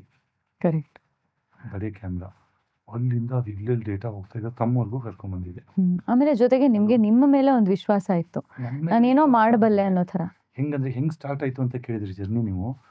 ನಾನು ಇದೆಲ್ಲ ಜಾಬ್ ಮಾಡ್ಕೊಂಡು ಆರಾಮ್ ಕುಶನ್ ಲೈಫಲ್ಲಿ ಇದ್ದಾಗ, ಬಟ್ ಅದು ನನಗೆ ಬಂದಿಲ್ಲ. ದೊಡ್ಡ ಕಾಂಪಿಟೇಷನ್ ಬೆಂಗಳೂರಲ್ಲಿ, ಹಳ್ಳಿ ಹುಡುಗರಿಗೆ, ಎಸ್ಪೆಷಲಿ ಕನ್ನಡ ಮೀಡಿಯಂ ಓದೋರಿಗೆ. ನಮಗೆ ನಾಲ್ಗೆಗಳೇ ತಿರುಗಲ್ಲ. ಒಂದು ಕನ್ನಡ ಹಳ್ಳಿನಲ್ಲಿದ್ದು ಸಂಸ್ಕೃತ ಚೆನ್ನಾಗಿ ಓದಿ ಆ ಮಂತ್ರ ಶ್ಲೋಕಗಳು ಅಂದಿದ್ರೆ ಅವ್ರ ನಾಲ್ಗೆ ಸ್ಪೀಡ್ ಇರುತ್ತೆ. ನಮ್ಮೆಲ್ಲ ನಾಲ್ಗೆಗಳೇ ತಿರ್ಗಲ್ಲ. ನಮ್ದು ಅಂತ ನಾವು 5 ವರ್ಷ ತಿದ್ದಿದ್ದೀವಿ. ಲೈಕ್ 1ನೇ ಕ್ಲಾಸು, 2ನೇ ಕ್ಲಾಸು, 3ನೇ ಕ್ಲಾಸ್, ನಿಮ್ ಕೆಲ್ಸನೇ ಪಾಟಿ ತಗೋ ಆತಿದ್ದು, ನಾಲ್ಗೆನೆ ತಲೆನೂ ಓಡಲ್ಲ ಅಂತ ಹುಡುಗರು ಬೆಂಗಳೂರಿಗೆ ಬಂದು ಈ ಕಾರ್ಪೊರೇಟ್ ಲೈಫಲ್ಲಿ ಇದೆಲ್ಲ bishop cotton, Saint Joseph, Mount Carmel, IIT ಅವರು ಪಸ ಹುಡ್ತಾನೆ ಇಂಗ್ಲಿಷ್ ಮಾತಾಡ್ಕೊಂಡು, ಆಮೇಲೆ ಅವ್ರಿಗೊಂದು ಡ್ರೆಸ್ಸಿಂಗ್ ಸೆನ್ಸ್, ಒಂದು ಕಾಮನ್ ಸೆನ್ಸ್, ಒಂದು ಬಾಡಿ ಲ್ಯಾಂಗ್ವೇಜ್, ಡಿಸಿಪ್ಲಿನ್ ಅನ್ನ ಬೆಳೆಸಿರ್ತಾರೆ. ನಾವು ಹಳ್ಳಿ ಜನ ಹೆಂಗೆ ಕೈ ಹಿಂಗ್ ತೊಳೆದ್ವಿ, ರಪ ರಪ ಉಂಡ್ವಿ, ತಿರ್ಗಾ ಹೋಗಿ ಮನೇಲಿ ಬಿದ್ವಿ. ಹಿಂಗೆ ಒರ್ಸ್ಕೊಂಡ್ರಿ. ಬಾರ್ಸ್ಕೊಂಡು ಹಿಂಗ್ ನಮ್ ಕಡೆ ಟೀ ಹುಟ್ಟು ಜಾಸ್ತಿ ಕರ್ನಾಟಕದಲ್ಲಿ. ಟೀದು ಡಬ್ರಿ ಅಂತೀವಿ ನಾವು ಅದಕ್ಕೆ. ಹೋಗಣಿ ಶುರು ಆದ್ರೆ ರಾತ್ರಿವರೆಗೂ ಓಡ್ತಾನೆ ಇರುತ್ತೆ. ಚಹಾ ಕುಡ್ದು ಆ ತರ ವಾತಾವರಣದಲ್ಲಿ ಬೆಳೆದಾಗ ನನಗೆ ಇಲ್ಲೋ ಒಂದ್ ಕಡೆ ರೆಸ್ಟ್ರಿಕ್ಷನ್ ಅನ್ಸಕ್ ಸ್ಟಾರ್ಟ್ ಆಯ್ತು. ನನಗೋಸ್ಕರ ನಾನು ಈ ಸಂಬಳ ಗಿಂಬಳ ಈ ಲ್ಯಾವಿಶ್ ಲೈಫಿಗೆ ಬಿದ್ಬಿಟ್ಟು ನಾ ಎಲ್ಲೋ ಒಂದ್ ಕಡೆ ನಮ್ಮ ತಂದೆ ಹೇಳೋರು, ಅವ್ರು ಯಾರೋ ಹೇಳ್ತಿದ್ರು, ದೊಡ್ಡ ಮಗ ಅಂತೂ ಹೋಗ್ಬಿಟ್ಟ ಬೆಂಗಳೂರಿಗೆ, ಅವ್ರೆಲ್ಲ ಬಿಸ್ನೆಸ್ ಮಾಡ್ಕೊಂಡು ಆರಾಮಾಗೋರೆ, ನೀವು ಒಬ್ರು ಹೋಗ್ಬಿಟ್ರೆ ನಮ್ಗೆ ಯಾರಪ್ಪ ಅಂತ. ನಾನು ತೋರಿಸ್ತಿದ್ದೆ ನಮ್ಮಪ್ಪ ರಾಜು ಇದ್ದಾನೆ ಅಂತ. ನನಗೆ ನಮ್ಮಪ್ಪ ಅಲ್ಲಿವರೆಗೂ ರಾಜು ಅಂತಾನೆ ಕರೆಯೋನು, ಇಲ್ಲಿದ್ದಾನೆ ಅಂತ. ಆ ಮಗ್ಗಲ್ದಾಗ ಕುತ್ಕೊಂಡು ನನಗೆ ಗೊತ್ತಿಲ್ಲ ಅದು ಏನ್ ಜವಾಬ್ದಾರಿ, ಏನ್ ಮಾಡ್ಬೇಕು ಅಂತ. ಬಟ್ ಒಂದು ಮಾತ್ರ ನಿಜ, ಆ ತಂದೆ ಪಕ್ಕ ಆ ಅಜ್ಜಿ ಪಕ್ಕ ಕುಂತ್ಕೊಂಡು ಹೆಣ್ಮಕ್ಳು ಕಾನ್ಫ್ಲಿಕ್ಟ್ಸ್ ಏನಿರುತ್ತೆ, ಹೆಣ್ಮಕ್ಳ ಸಮಸ್ಯೆಗಳು ಏನಿರುತ್ತೆ, ಗಂಡನ ಮನೇದು ಇರ್ಬೋದು, ತವ್ರ ಮನೇದು ಇರ್ಬೋದು, ಕೊಡು ತಗೊಳೋದು ಇರ್ಬೋದು, ಅವ್ರ ಆರೋಗ್ಯದ ಸಮಸ್ಯೆ ಇರ್ಬೋದು, ಬಾಣೆತನ ಇರ್ಬೋದು, ಎಲ್ಲ ಅಜ್ಜಿ ಪಕ್ಕ ಕುಂತ್ಕೊಂಡು ಕಲಿತಾ ಇದ್ದೆ. I know lot of issues. ಅಪ್ಪನ ಪಕ್ಕ ಕುಂತ್ಕೊಂಡ್ರು ಗಂಡ ಹೆಂಡತಿ ಜಗಳ, ಅವು ಇವು ಆಸ್ತಿ ವಿವಾದ, ಅಂತಂಬು ಜಗಳ, ಅದೆಲ್ಲನೂ ಅಲ್ಲಿ ಕಲಿತಾ ಇದ್ದೆ. ಸೊ ಇವೆಲ್ಲ ಡೇಟಾನು ನನಗೆ ಕಾಲೇಜಲ್ಲೇ ಹೆಲ್ಪ್ ಆಯಿತು, ಕಾರ್ಪೊರೇಟ್ ಲೈಫಲ್ಲಿ ಹೆಲ್ತು, ಇವತ್ತು ಸೋಷಿಯಲ್ ಲೈಫಲ್ಲಿ ಹೆಲ್ಪ್ ಆಗ್ತಾ ಇದೆ. ಹೌದು. ಆಮೇಲೆ ಅದು ಬರೀ ಇಲ್ಲಷ್ಟೇ ನಿಮ್ಗೆ ಸ್ಟೋರ್ ಆಗಿಲ್ಲ, ಅದು ಇಟ್ ಈಸ್ ಇಲ್ಲೂ ಸ್ಟೋರ್ ಆಗಿದೆ. ಸ್ಟೋರ್ ಆಯಿತು. ಹಂಗಾದಾಗ ನಾನು ಸುಮಾರು ಸತಿ ಡ್ರೈವ್ ಮಾಡ್ಬೇಕಾದ್ರೆ ನಂಗೆ ಚಿಕ್ಕ ಯಜಮಾನದೊಂದು ಹಾಡು ತುಂಬಾ ಇಷ್ಟ. ನಮ್ಮೂರ ನ್ಯಾಯ ದೇವರು ಈ ಚಿಕ್ಕ ಯಜಮಾನರು, ಮಾತಿನಲ್ಲಿ ವಿಷವಿಲ್ಲ, ಹಂಗೆ ಅಂದಾಗ ನನಗೆ ಐ ಥಿಂಕ್ ಲಾಸ್ಟ್ ಒಂದು 5 years ನಾನು ಅಳ್ತಾ ಇಲ್ಲ. Because somewhere I felt like okay now I am justifying little bit ಅಂತ. Very nice. ನೀರು ಹಿಡಿಯೋದು ನನಗೆ ರಿಪೀಟ್ ಹಾಕೊಂಡು ನಾನು ಹೆಂಡ್ತಿ ರೇಗಿಸೋದು, ಹಾಡು ಯಾಕೆ ಹಾಕ್ಕೊಂತೀಯ, ಯಾಕೆ ಕಳ್ತೀಯ. ಆಮೇಲೆ August 15, January 26 ಆ ಟೈಮಲ್ಲಿ ಈ ಮಾರ್ಚಿಂಗ್ ಎಲ್ಲ ನಡೆಯೋದು, ಡೊಬ್ಬೆಲ್ಲ ಹೊಡೆಯೋದು ಅಂತ ಸೌಂಡ್ ಕೇಳಿದಾಗ instead of enjoying I use to cry. ಯಾಕಂತ ನನಗೆ ಈಗೂ ಗೊತ್ತಿಲ್ಲ, ಐ ಯೂಸ್ ಟು ಕ್ರೈ. ಏನೋ ಒಂಥರ ಫೀಲಿಂಗ್ ನನಗೆ. ಅದೇನು ನನಗೇನು ಭಾರಿ ಏನು ಇದೆ ಅಂತಲ್ಲ, ನನಗೆ ಜನರಲಿ ಹಂಗೆ ಆಗ್ತಾ ಇತ್ತು. ಆದಾಗ ನನಗೆಲ್ಲೋ ಅನ್ಕೊಂಡೆ ನಾನು ಈ ಥರ ಏನಾದರೂ ಮಾಡಬೇಕಲ್ಲ ತಂದೆ ಥರ. ನಾನು ಅವಾಗ ಯೋಚನೆ ಮಾಡಿದೆ, ಹಳ್ಳಿಗೆ ಹೋಗ್ಬಿಟ್ರೆ ಹೆಂಗೆ ಬದುಕೋಕ್ಕಾಗತ್ತೆ ನಮ್ಮ ಕೈಲಿ. ಬಿಕಾಸ್ ಹಳ್ಳಿನಲ್ಲಿ ಸೊಳ್ಳೆ ಗಿಳಿ ಹೀಟು ಪಾಟು ಅಲ್ಲೆಲ್ಲ ರಗಳೆ ರಾಮಾಯಣ. ಮತ್ತೆ ವಾಪಸ್ ಹಳ್ಳಿಗೆ ಹೋಗ್ಬಿಟ್ರೆ ಲೆವೆಲ್ ಇರಲ್ಲ, ಇಲ್ಲ ಬೆಂಗಳೂರು ಲೆವೆಲ್ ಇರಲ್ಲ, ಹೆಂಗಪ್ಪ ಕತೆ ಅಂತ ಏನಾದ್ರು ಒಂದು ಮಾಡ್ಬೇಕು ನಾನು ಅಂತ ಅಂದ್ಕೊಂಡಿದ್ದೆ. 2015 ಒಂದು ನ್ಯೂಸ್ ಪೇಪರ್ ಓದಿದೆ. ಈ ಥರ ನೀತಿ ಆಯೋಗ ರಿಪೋರ್ಟ್ ಅನ್ಸುತ್ತೆ, ಅದು ಎಲ್ಲದರಲ್ಲಿ ಪಬ್ಲಿಷ್ ಮಾಡಿದ್ರು. Bangalore will become zero water city after the Cape Town South Africa. ಮತ್ತೆ 2025 Bengaluru, 2030 21 cities will go zero water ಅಂತ. ಇವತ್ತು ನಾನೇನಾದ್ರು ಇಲ್ಲಿ ಕುಂತಿದ್ರೆ ಅದು ಒಂದು ಸುಮ್ಮನೆ ಒಂದು ಹೆಡ್ಲೈನೇ ಕರ್ಕೊಂಬಂದು ಕೂರಿಸಿರೋದು. ಅದು ಒಂದೇ ಹೆಡ್ಲೈನ್. ನೀವು ಸಾವಿರಾರು ನ್ಯೂಸ್ ಪೇಪರ್ ಓದ್ತೀವಿ, ಸಾವಿರಾರು ಇಶ್ಯೂಸ್ ನೋಡ್ತೀವಿ, just we forget it. When PM can't settle, when president can't settle, when God can't settle, how can human settle ಅಂತ ಅಲ್ವಾ? ಎಲ್ಲ ಇಶ್ಯೂಸ್ ನಾವು ಅಡ್ರೆಸ್ ಮಾಡೋಕ್ಕಾಗತ್ತೆ. ನೀವು ಬೆಂಗಳೂರು ತುಂಬ ಒತ್ತುವರಿಗಳು, ಫ್ಲಡ್ ಆಗ್ತಾ ಇದೆ. ಈಗ ನಾವು ಮಾತಾಡ್ತಾ ಇದ್ವಿ, ಎಲ್ಲಂದ್ರಲ್ಲಿ ಅನ್ಸೈಂಟಿಫಿಕ್ ಟೆಕ್ನಿಕಲ್ ಇಲ್ಲದೇನೆ ಹಂಪ್ ಹಾಕಿರ್ತಾರೆ, ಎಕ್ಸ್ಟೆಂಟ್ ಆಗ್ತವೆ. ಅವನ್ನೆಲ್ಲ ನಾವು ಸೆಟ್ಲ್ ಮಾಡೋಕ್ಕಾಗವ. ಬಟ್ ಇದು ಯಾಕೆ ಡೀಪ್ ಹೋಯ್ತೋ ಗೊತ್ತಿಲ್ಲ. Somewhere I felt like why should Bangalore become zero water city. ಯಾಕಂದರೆ ನಾನು ನೋಡ್ತಾ ಇದ್ದೀನಿ ಬೆಂಗಳೂರನ್ನ, ಮನೆಗೆ ಒಂದೊಂದು ಚಿಕ್ಕ ಚಿಕ್ಕ ಬಾವಿ, ಒಂದಷ್ಟುದ್ದ ಹಗ್ಗ, ನೀರು ಗೆಲ್ಕೊಂಡು ಮುದ್ದ ನೀರು. ಬೆಂಗಳೂರು ನೀರು, ಬೆಂಗಳೂರು ವಾತಾವರಣ, ಬೆಂಗಳೂರು ಗಾಳಿಗೆ ನಾವೆಲ್ಲ ಉತ್ತರ ಕರ್ನಾಟಕದವರು. ಅದು ನಮಗೆ ಮಿನಿ ರಾಜಸ್ಥಾನ ಇದ್ದಂಗೆ ಕರ್ನಾಟಕದಲ್ಲಿ. ಕೊಪ್ಪಳ ಡಿಸ್ಟಿಕ್ಕು 200-300 ಮಿಲಿಮೀಟ್ರ್ ಮಳೆ ಬೀಳಲ್ಲ. ಇಡೀ ಒಂದು 500 ಎಕರೆ ಅಡ್ಡಾಡಿದ್ರೆ ಒಂದು 10 ಗಿಡ ಸಿಗಲ್ಲ ನಿಮಗೆ. ಯಾವಾಗಲೂ ಡ್ರಾಟು ಆ ಥರ ಪ್ರದೇಶದಿಂದ ಬಂದಿರೋರು. ಸೆಕೆ ಅಂದರೆ ಸೆಕೆ, ಬದುಕೋಕ್ಕಾಗಲ್ಲ. ಈ ಬೆಂಗಳೂರಲ್ಲಿ ನಾವು ಬಂದು 6 months ಇದ್ದು ಊರಿಗೆ ಹೋಗ್ಬಿಟ್ರೆ ಆಟೋಮೆಟಿಕ್ಲಿ ಜನ ಕೇಳೋದು, ಏನಪ್ಪ ಬೆಂಗಳೂರಲ್ಲಿ ಇದೆಯಾ ಅಂತ ಕೇಳೋದು. ಹಿಂಗೆ ಗೊತ್ತು ಅಂತ. ನೀನು ಬಣ್ಣನೂರಲ್ಲಿ ಗೊತ್ತಾಗಲ್ವೇನೋ? ಬೆಂಗಳೂರಿಗೆ ಬಂದರೆ ಒಂದು ಗೌರವ ವರ್ಣ ಬರೋದು. ಆ ನೀರು, ಆ ಗಾಳಿ, ಆ ವಾತಾವರಣಕ್ಕೆ ಅಲ್ವಾ? ಇದು ಯಾವುದೋ ಒಂದು ದೊಡ್ಡ ಶಕ್ತಿ, ಅದ್ಭುತವಾದ ಪ್ರದೇಶ ಇದೆ ಬೆಂಗಳೂರು. ಆ್ಯಕ್ಚುಲಿ ತುಂಬ ಕೇರ್ಲೆಸ್ ಆಗಿ ನೋಡ್ತಾ ಇದ್ದೀವಿ. ಈ ಜಗತ್ತಲ್ಲಿ ಹೋಗಿ ನೀವು ವೈಪರೀತ್ಯ ವಾತಾವರಣ ಇರುತ್ತೆ, ಸುಮಾರು ಸಮಸ್ಯೆಗಳು, ಇಲ್ಲ ಹಾಟು, ಇಲ್ಲ ಕೋಲ್ಡು, ಇಲ್ಲ ಏನೇನೋ, ಇಲ್ಲ ಫ್ಲಡ್ ಥರದ್ದು, ಆ ಥರ ಎಲ್ಲ ಸಮಸ್ಯೆ ಇರುತ್ತೆ. ಇದು ಒಂದು ಸಿಟಿ ಮಾತ್ರ ನೋಡಿ, ವರ್ಲ್ಡಲ್ಲಿ ಒಂಥರ AC ಸಿಟಿ, ಚಿನ್ನ ಸಿಟಿ. ಈಗಲೂ ಅಷ್ಟೇ, ಈಗಲೂ ಸುಮಾರು ಒಂದು 5-6 ಡಿಗ್ರಿ ಟೆಂಪರೇಚರ್ ಡಿಫ್ರೆನ್ಸ್ ಆಗಿರ್ಬೋದು, ಜಾಸ್ತಿ ಆಗಿದೆ. ಮಳೆ ಕಮ್ಮಿ ಆಗ್ಬೋದು, ಜಾಸ್ತಿ ಆಗ್ಬೋದು, ಫ್ಲಡ್ ಆಗ್ಬೋದು. ಬಟ್ ಇಷ್ಟು ಕಂಫರ್ಟೇಬಲ್ ಸಿಟಿ ಇನ್ನು ವರ್ಲ್ಡಲ್ಲಿ ಎಲ್ಲೂ ಸಿಗಲ್ಲ. ಹೌದು. ಈ ಭೂಮಿಯ ಸ್ವರ್ಗ ಅಂತ ಕರಿಬೋದು ಈ ಬೆಂಗಳೂರು. ಆ ಬೆಂಗಳೂರು ನಾನು ಪ್ರೀತಿಸಿ ಇಲ್ಲಿ ಉಳ್ಕೊಂಡು, ಆಮೇಲೆ ನಮ್ಮ ಮನೆಯಲ್ಲಿ 50 ಜನ ತಿಂದೋಗೋರು, ನಾವು ಅಡುಗೆ ಮಾಡ್ಕೊಂಡು ಒದ್ದಾಡಿ ಆ ಪಾತ್ರೆ ತಿಕ್ಕಿ ಈ ಪಾತ್ರೆ ತಿಕ್ಕಿ ಸತ್ತಿದ್ದು ಏನಕ್ಕೆ ಗೊತ್ತಾ?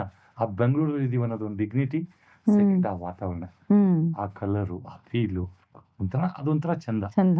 ಹೌದು. ಸೊ ಅದನ್ನ ನೋಡ್ಬಿಟ್ಟು ನನಗೇನು ಅನಿಸ್ತಿತ್ತು, ಏನಾದ್ರು ಒಂದು ಮಾಡ್ಬೇಕು ಅಂದಾಗ ನನಗೆ ಇದು ನೀರಿಂದು ಅನಿಸ್ತು. ನನಗೆ ಗೊತ್ತಿಲ್ಲ ಆ್ಯಕ್ಚುಲಿ ಯಾಕೆ ಜೀರೋ ವಾಟರ್ ಸಿಟಿ ಆಗತ್ತೆ, ಏನಾಗತ್ತೆ, ಹೌ ಶುಡ್ ಐ ನೋ. ನಮಗೆ ನೀರು ಬರ್ತವೆ, ಆರಾಮಾಗಿ ಯೂಸ್ ಮಾಡ್ತೀವಿ, ಎಂಜಾಯ್ ಮಾಡ್ತಾ ಇದ್ದೀವಿ.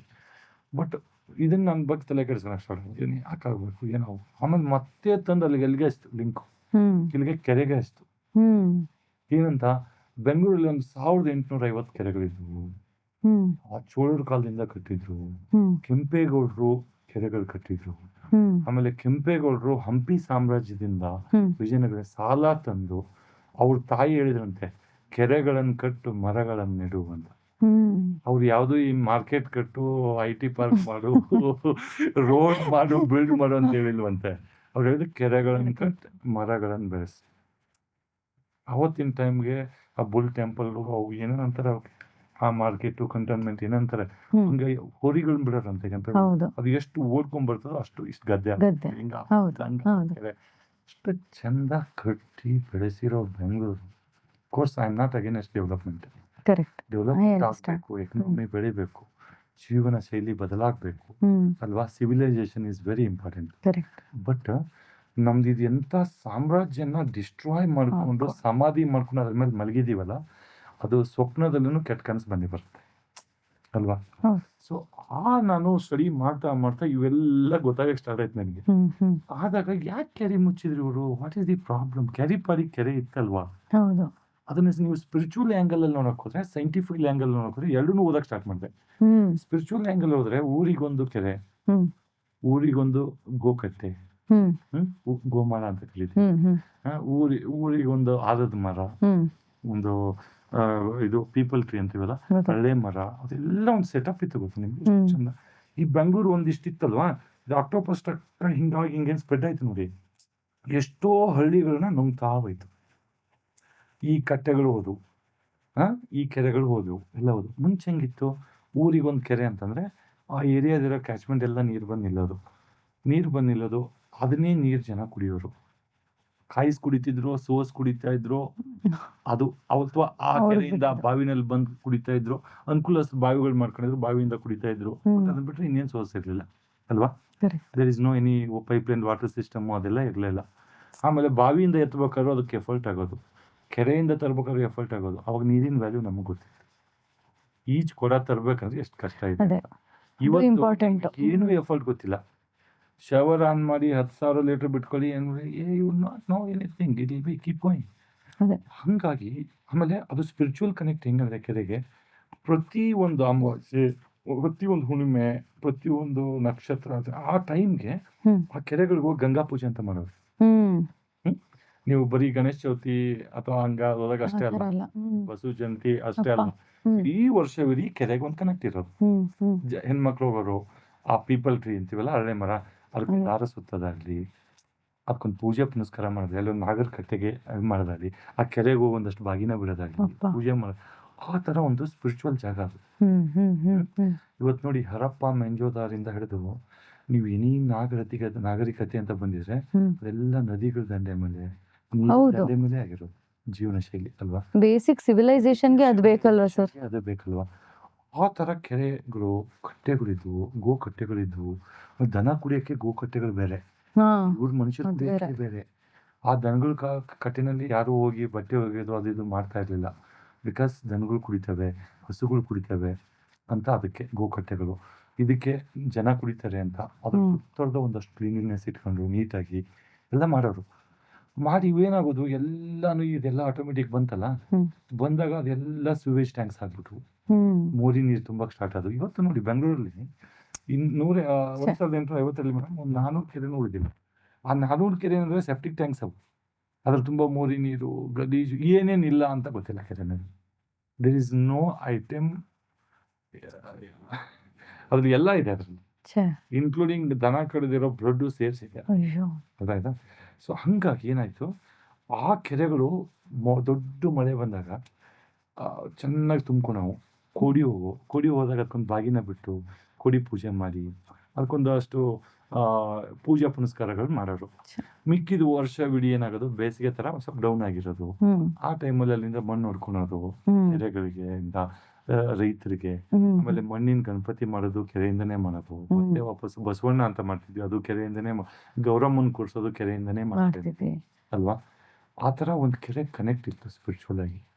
ಚಿನಿ, ದೀಪ ಎಷ್ಟು ಸಮಯ ಉರಿಯುತ್ತೋ ಅಷ್ಟೇ ಹೆಚ್ಚು ಮನೆಯ ಸಮೃದ್ಧಿ ಆಗುತ್ತೆ. ನಿರಂತರ ಗೋಲ್ಡ್ ಡಿವೈನ್ ಪೂಜಾ ಆಯಿಲ್, ಬೆಳಕಿನ ಸಂತೋಷ ಸದಾ ಇರಲಿ. ಎಷ್ಟು ಬ್ಯೂಟಿಫುಲ್ ಆಗಿ ಹೇಳಿದ್ರಿ ಸರ್. ಅಂದ್ರೆ ನಾವು ಸಂಸ್ಕಾರದ ಬಗ್ಗೆ ಮಾತಾಡ್ತೀವಿ, ಕೆರೆ ಜೊತೆ ಇರುವಂತಹ ಸಂಸ್ಕಾರ ಇದು ಅಲ್ವಾ. ಪೂಜೆ ಪುನಸ್ಕಾರದಿಂದ ಹಿಡಿದು ಅದನ್ನ ನಾವು ಹೇಗೆ ಟ್ರೀಟ್ ಮಾಡಬೇಕು ಅನ್ನೋದ್ರವರೆಗೂ ಅಲ್ವಾ. ಅದು ಇನ್ನೊಂದು ನೋಡಿ, ನಮ್ದು ಪೂಜೆಗೆ ಈ ನವಧಾನ್ಯಗಳು, ಪಂಚಾಮೃತಗಳು ಎಷ್ಟು ಚೆನ್ನಾಗಿ ಮಾಡಿದ್ದಾರೆ. ಬಿಲ್ಪತ್ರಿಗಳು, ಆಮೇಲೆ ಹೂಗಳು ಯಾಕೆ ಸಮರ್ಪಣೆ ಮಾಡಿದ್ರೆ ಆ ನವರತ್ನಗಳನ್ನು, ನವಧಾನ್ಯಗಳನ್ನು ತೊಗೊಂಡು ಕೆರೆಗೆ ಹಾಕಿದ್ರೆ ಅಲ್ಲಿರ್ತಕ್ಕಂಥ ಫಿಶ್ಗಳು, ಜಲಕರುಗಳು ಅದನ್ನ ತಿಂತವೆ, ಹೆಲ್ತಿಯಾಗಿರ್ತವೆ. ಅವು ಎಷ್ಟು ಹೆಲ್ತಿಯಾಗಿರ್ತವೆ ಅಷ್ಟು ಓಡಾಡ್ತವೆ. ಅವು ಎಷ್ಟು ಓಡಾಡ್ತವೆ ಅಷ್ಟು ಏರಿಯೇಷನ್ ಆಗ್ತದೆ. ಹುಳ ಹುಪ್ಪಳಿಗಳು ಮೇಯ್ತದೆ, ನೈಟ್ರೋಜನ್ ಬರುತ್ತೆ. ಆ ಹೂಗಳನ್ನ ಮತ್ತೆ ಹಾಕೋದ್ರಿಂದ ಅಲ್ಲೊಂದು ಹೂವಿನಲ್ಲಿ ಒಂದು ಪವಿತ್ರತೆ ಇದೆ, ಒಂದು ಪ್ಯೂರಿಟಿ ಆಗ್ತದೆ. ಅಷ್ಟು ಚಂದ ಕನೆಕ್ಟ್. ಇವತ್ತು ನಾವೇನಾಗಿದ್ದೀವಿ, ಕುಂಕುಮ ಅರಿಶಿನ ಸಮೇತ ನಮ್ಮ ಹತ್ರ ಕೆಮಿಕಲ್ ಕಲರು. ಕುಂಕುಮ ನಮ್ಮ ಹತ್ರ ಒರಿಜಿನಲ್ ಇಲ್ವೇ ಇಲ್ಲ. ಕುಂಕುಮ ಹಿಂಗೆ ಹಚ್ಕೊಂಡ್ರೆ ನೀವು 8 ದಿವಸ ಇರುತ್ತೆ ಕಲೆ ಬಣ್ಣ. ಅದು ಅರಿಶಿನ ಬಣ್ಣ, ಅದು ಅಗರಬತ್ತಿ ಇಂದ ಹಿಡ್ಕೊಂಡು ಎಲ್ಲಾನು ನಾವು ಅದನ್ನ ಕೆಮಿಕಲ್ ಮಾಡ್ಕೊಂಡಿದ್ದೀವಿ ಅಲ್ವಾ. ಸೊ ಇದೆಲ್ಲಾನು ಮಾಡಿ ಕಂಟಾಮಿನೇಟ್, ಪೂಜೆ ಪುನಸ್ಕಾರ ಇರ್ತಕ್ಕಂಥ ಜಾಗ ಇವತ್ತು ಸೆಪ್ಟಿಕ್ ಟ್ಯಾಂಕ್ ಮಾಡ್ಕೊಂಡು ಕುಂತ್ರೆ, ನಿಮ್ಮ ದೇವ್ರ ಮನೆ ಅಂತಕ್ಕಂಥ ಒಂದು ಕೆರೆನ ನೀವು ಅದನ್ನ ಟಾಯ್ಲೆಟ್ ಮಾಡ್ಕೊಂಡು ಕುಂತ್ರೆ ನೀವು ಆರೋಗ್ಯವಾಗಿರಕ್ಕೆ ಸಾಧ್ಯನಾ? ಅಲ್ವಾ, ಸಾಧ್ಯನೇ ಇಲ್ಲ. ಮನುಷ್ಯನಿಗೆ ಬೇಕಾಗಿರೋದಲ್ಲ, 84 ಲಕ್ಷ ಜೀವರಾಶಿಗಳು ಬೇಕಾಗಿರೋದು ಫಸ್ಟ್ ಒಂದು ಏರು ಅಲ್ವಾ. ಮೂಗು ಹಿಡ್ಕೊಂಡು ಎಷ್ಟೊತ್ತಿರ್ತೀರ? 5 ನಿಮಿಷ. ಬಾಬಾ ರಾಮದೇವ್ ಅಂದ್ರೆ 15 ನಿಮಿಷ. ಎಷ್ಟು ಬೇಕಾಗಿರೋ ಒಳ್ಳೆ ಏರು. ಎರಡನೇದು ಇಮ್ಮಿಡಿಯೇಟ್ಲಿ ಬೇಕಾದ್ರೆ ನೀರೇ ನಿಮ್ಗೆ ಅಲ್ವಾ. ನೀರು, ಒಳ್ಳೆ ನೀರು. ಮೂರನೇದು ಆಹಾರ ಬೇಕು. ಗಾಂಧಿ ಅವರು 41 ದಿವಸ ಉಪವಾಸ ಮಾಡಿದ್ರು, ನೀರು ಕುಡ್ಕೊಂಡು ಗಾಳಿಯಿಂದ ಉಪವಾಸ ಮಾಡಿದ್ರು. ಅವೆರಡು ಕಟಾಪ್ ಮಾಡಿದ್ರೆ ಆಗ್ತಾ ಆಗಲ್ಲ. ಆಹಾರ. ನಿದ್ದೆ. ಅದು ನಿದ್ದೆ ಇಲ್ಲದೆ ಇರಕ್ಕೆ ಆಗಲ್ಲ. ಒಂದು ವಾರ ನಿದ್ದೆ ಗಟ್ಬಿಡಿ, ಗಾನ್ ಹೋಗಿ ಬಿಡ್ತೀವಿ. ಸೊ ಗಾಳಿ, ನೀರು, ಆಹಾರ, ನಿದ್ದೆ, ಇದು 4 ಪಿಲ್ಲರ್. ಈ 4 ನೀವು ಸಮೃದ್ಧಿಯಾಗಿತ್ತು ಅಂದ್ರೆ ಒಳ್ಳೆ ಆರೋಗ್ಯ ಇರ್ತದೆ, ಆರೋಗ್ಯಕರ ದೇಹ, ಆರೋಗ್ಯಕರವಾದ ವಿಚಾರ ಮಾಡ್ತಿರ್ತದೆ, ಆರೋಗ್ಯಕರವಾದ ಕೆಲಸ ಮಾಡ್ತಿರ್ತದೆ. ಈ 4 ಪಡ್ಕೊಳಕ್ಕೆ ಏನೇನು ಎಫರ್ಟ್ ಬೇಕೋ ಅದನ್ನ ವಾಪಸ್ ಮತ್ತೆ ಮಾಡ್ತಾರೆ. ಪಕ್ಷಿಗಳು ಅವರು ಇವರು 8 ಮನೆ ಕಟ್ಟಬೇಕು, ಒಂದು 15 ಸೈಟ್ ತೆಗಿಬೇಕು, ಒಂದಷ್ಟು ಬ್ಯಾಂಕ್ ಬ್ಯಾಲೆನ್ಸ್ ಮಾಡಬೇಕು, ಎಂಪ್ಲಾಯ್ಮೆಂಟ್ ಕ್ರಿಯೇಟ್ ಮಾಡಬೇಕು ಅಂತ ಏನು ಯೋಚನೆ ಮಾಡಲ್ಲ. ಅವು ಬೆಳಿಗ್ಗೆ 4 ಗಂಟೆಗೆ ಹೇಳ್ತವೆ, ಪುರ್ರ ಅಂತ ಹಾಡ್ತವೆ, ನೀರು ಕುಡಿತವೆ. ಫಸ್ಟ್ ಗಾಳಿ ಅಂತೂ ಅವೈಲೇಬಲ್ ಅವರಿವೆ. ನೀರು ಕುಡಿದು ಅವು ಒಂದಷ್ಟು ನೀರು ತಂದು ಅವು ಮಕ್ಕಳಿಗೆ ಕುಡಿಸ್ತವೆ, ಆಹಾರಕ್ಕಾಗ್ಲಾರ್ದಕ್ಕೆ. ಮತ್ತೆ ಆಹಾರ ಕಲೆಕ್ಟ್ ಮಾಡ್ತವೆ, ತಾವು ತಿಂತವೆ, ಅವಕ್ಕೂ ತಿನ್ನಿಸ್ತವೆ. ಮತ್ತೆ ಒಂದಷ್ಟು ಸೀಸನ್ಗೆ ಸ್ಟಾಕ್ ಮಾಡಿ ಇಟ್ಕೊತವೆ, ಗೂಡು ಕಟ್ತವೆ, ಮತ್ತೆ ಮಲ್ಟಿಪ್ಲೈ ಮಾಡ್ತವೆ. ಇದೇ ಜೀವನ ಆ್ಯಕ್ಚುಲಿ.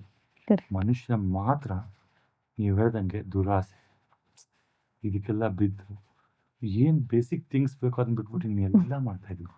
ಅದ್ರ ಪರಿಣಾಮ ಏನು ಗೊತ್ತಾ?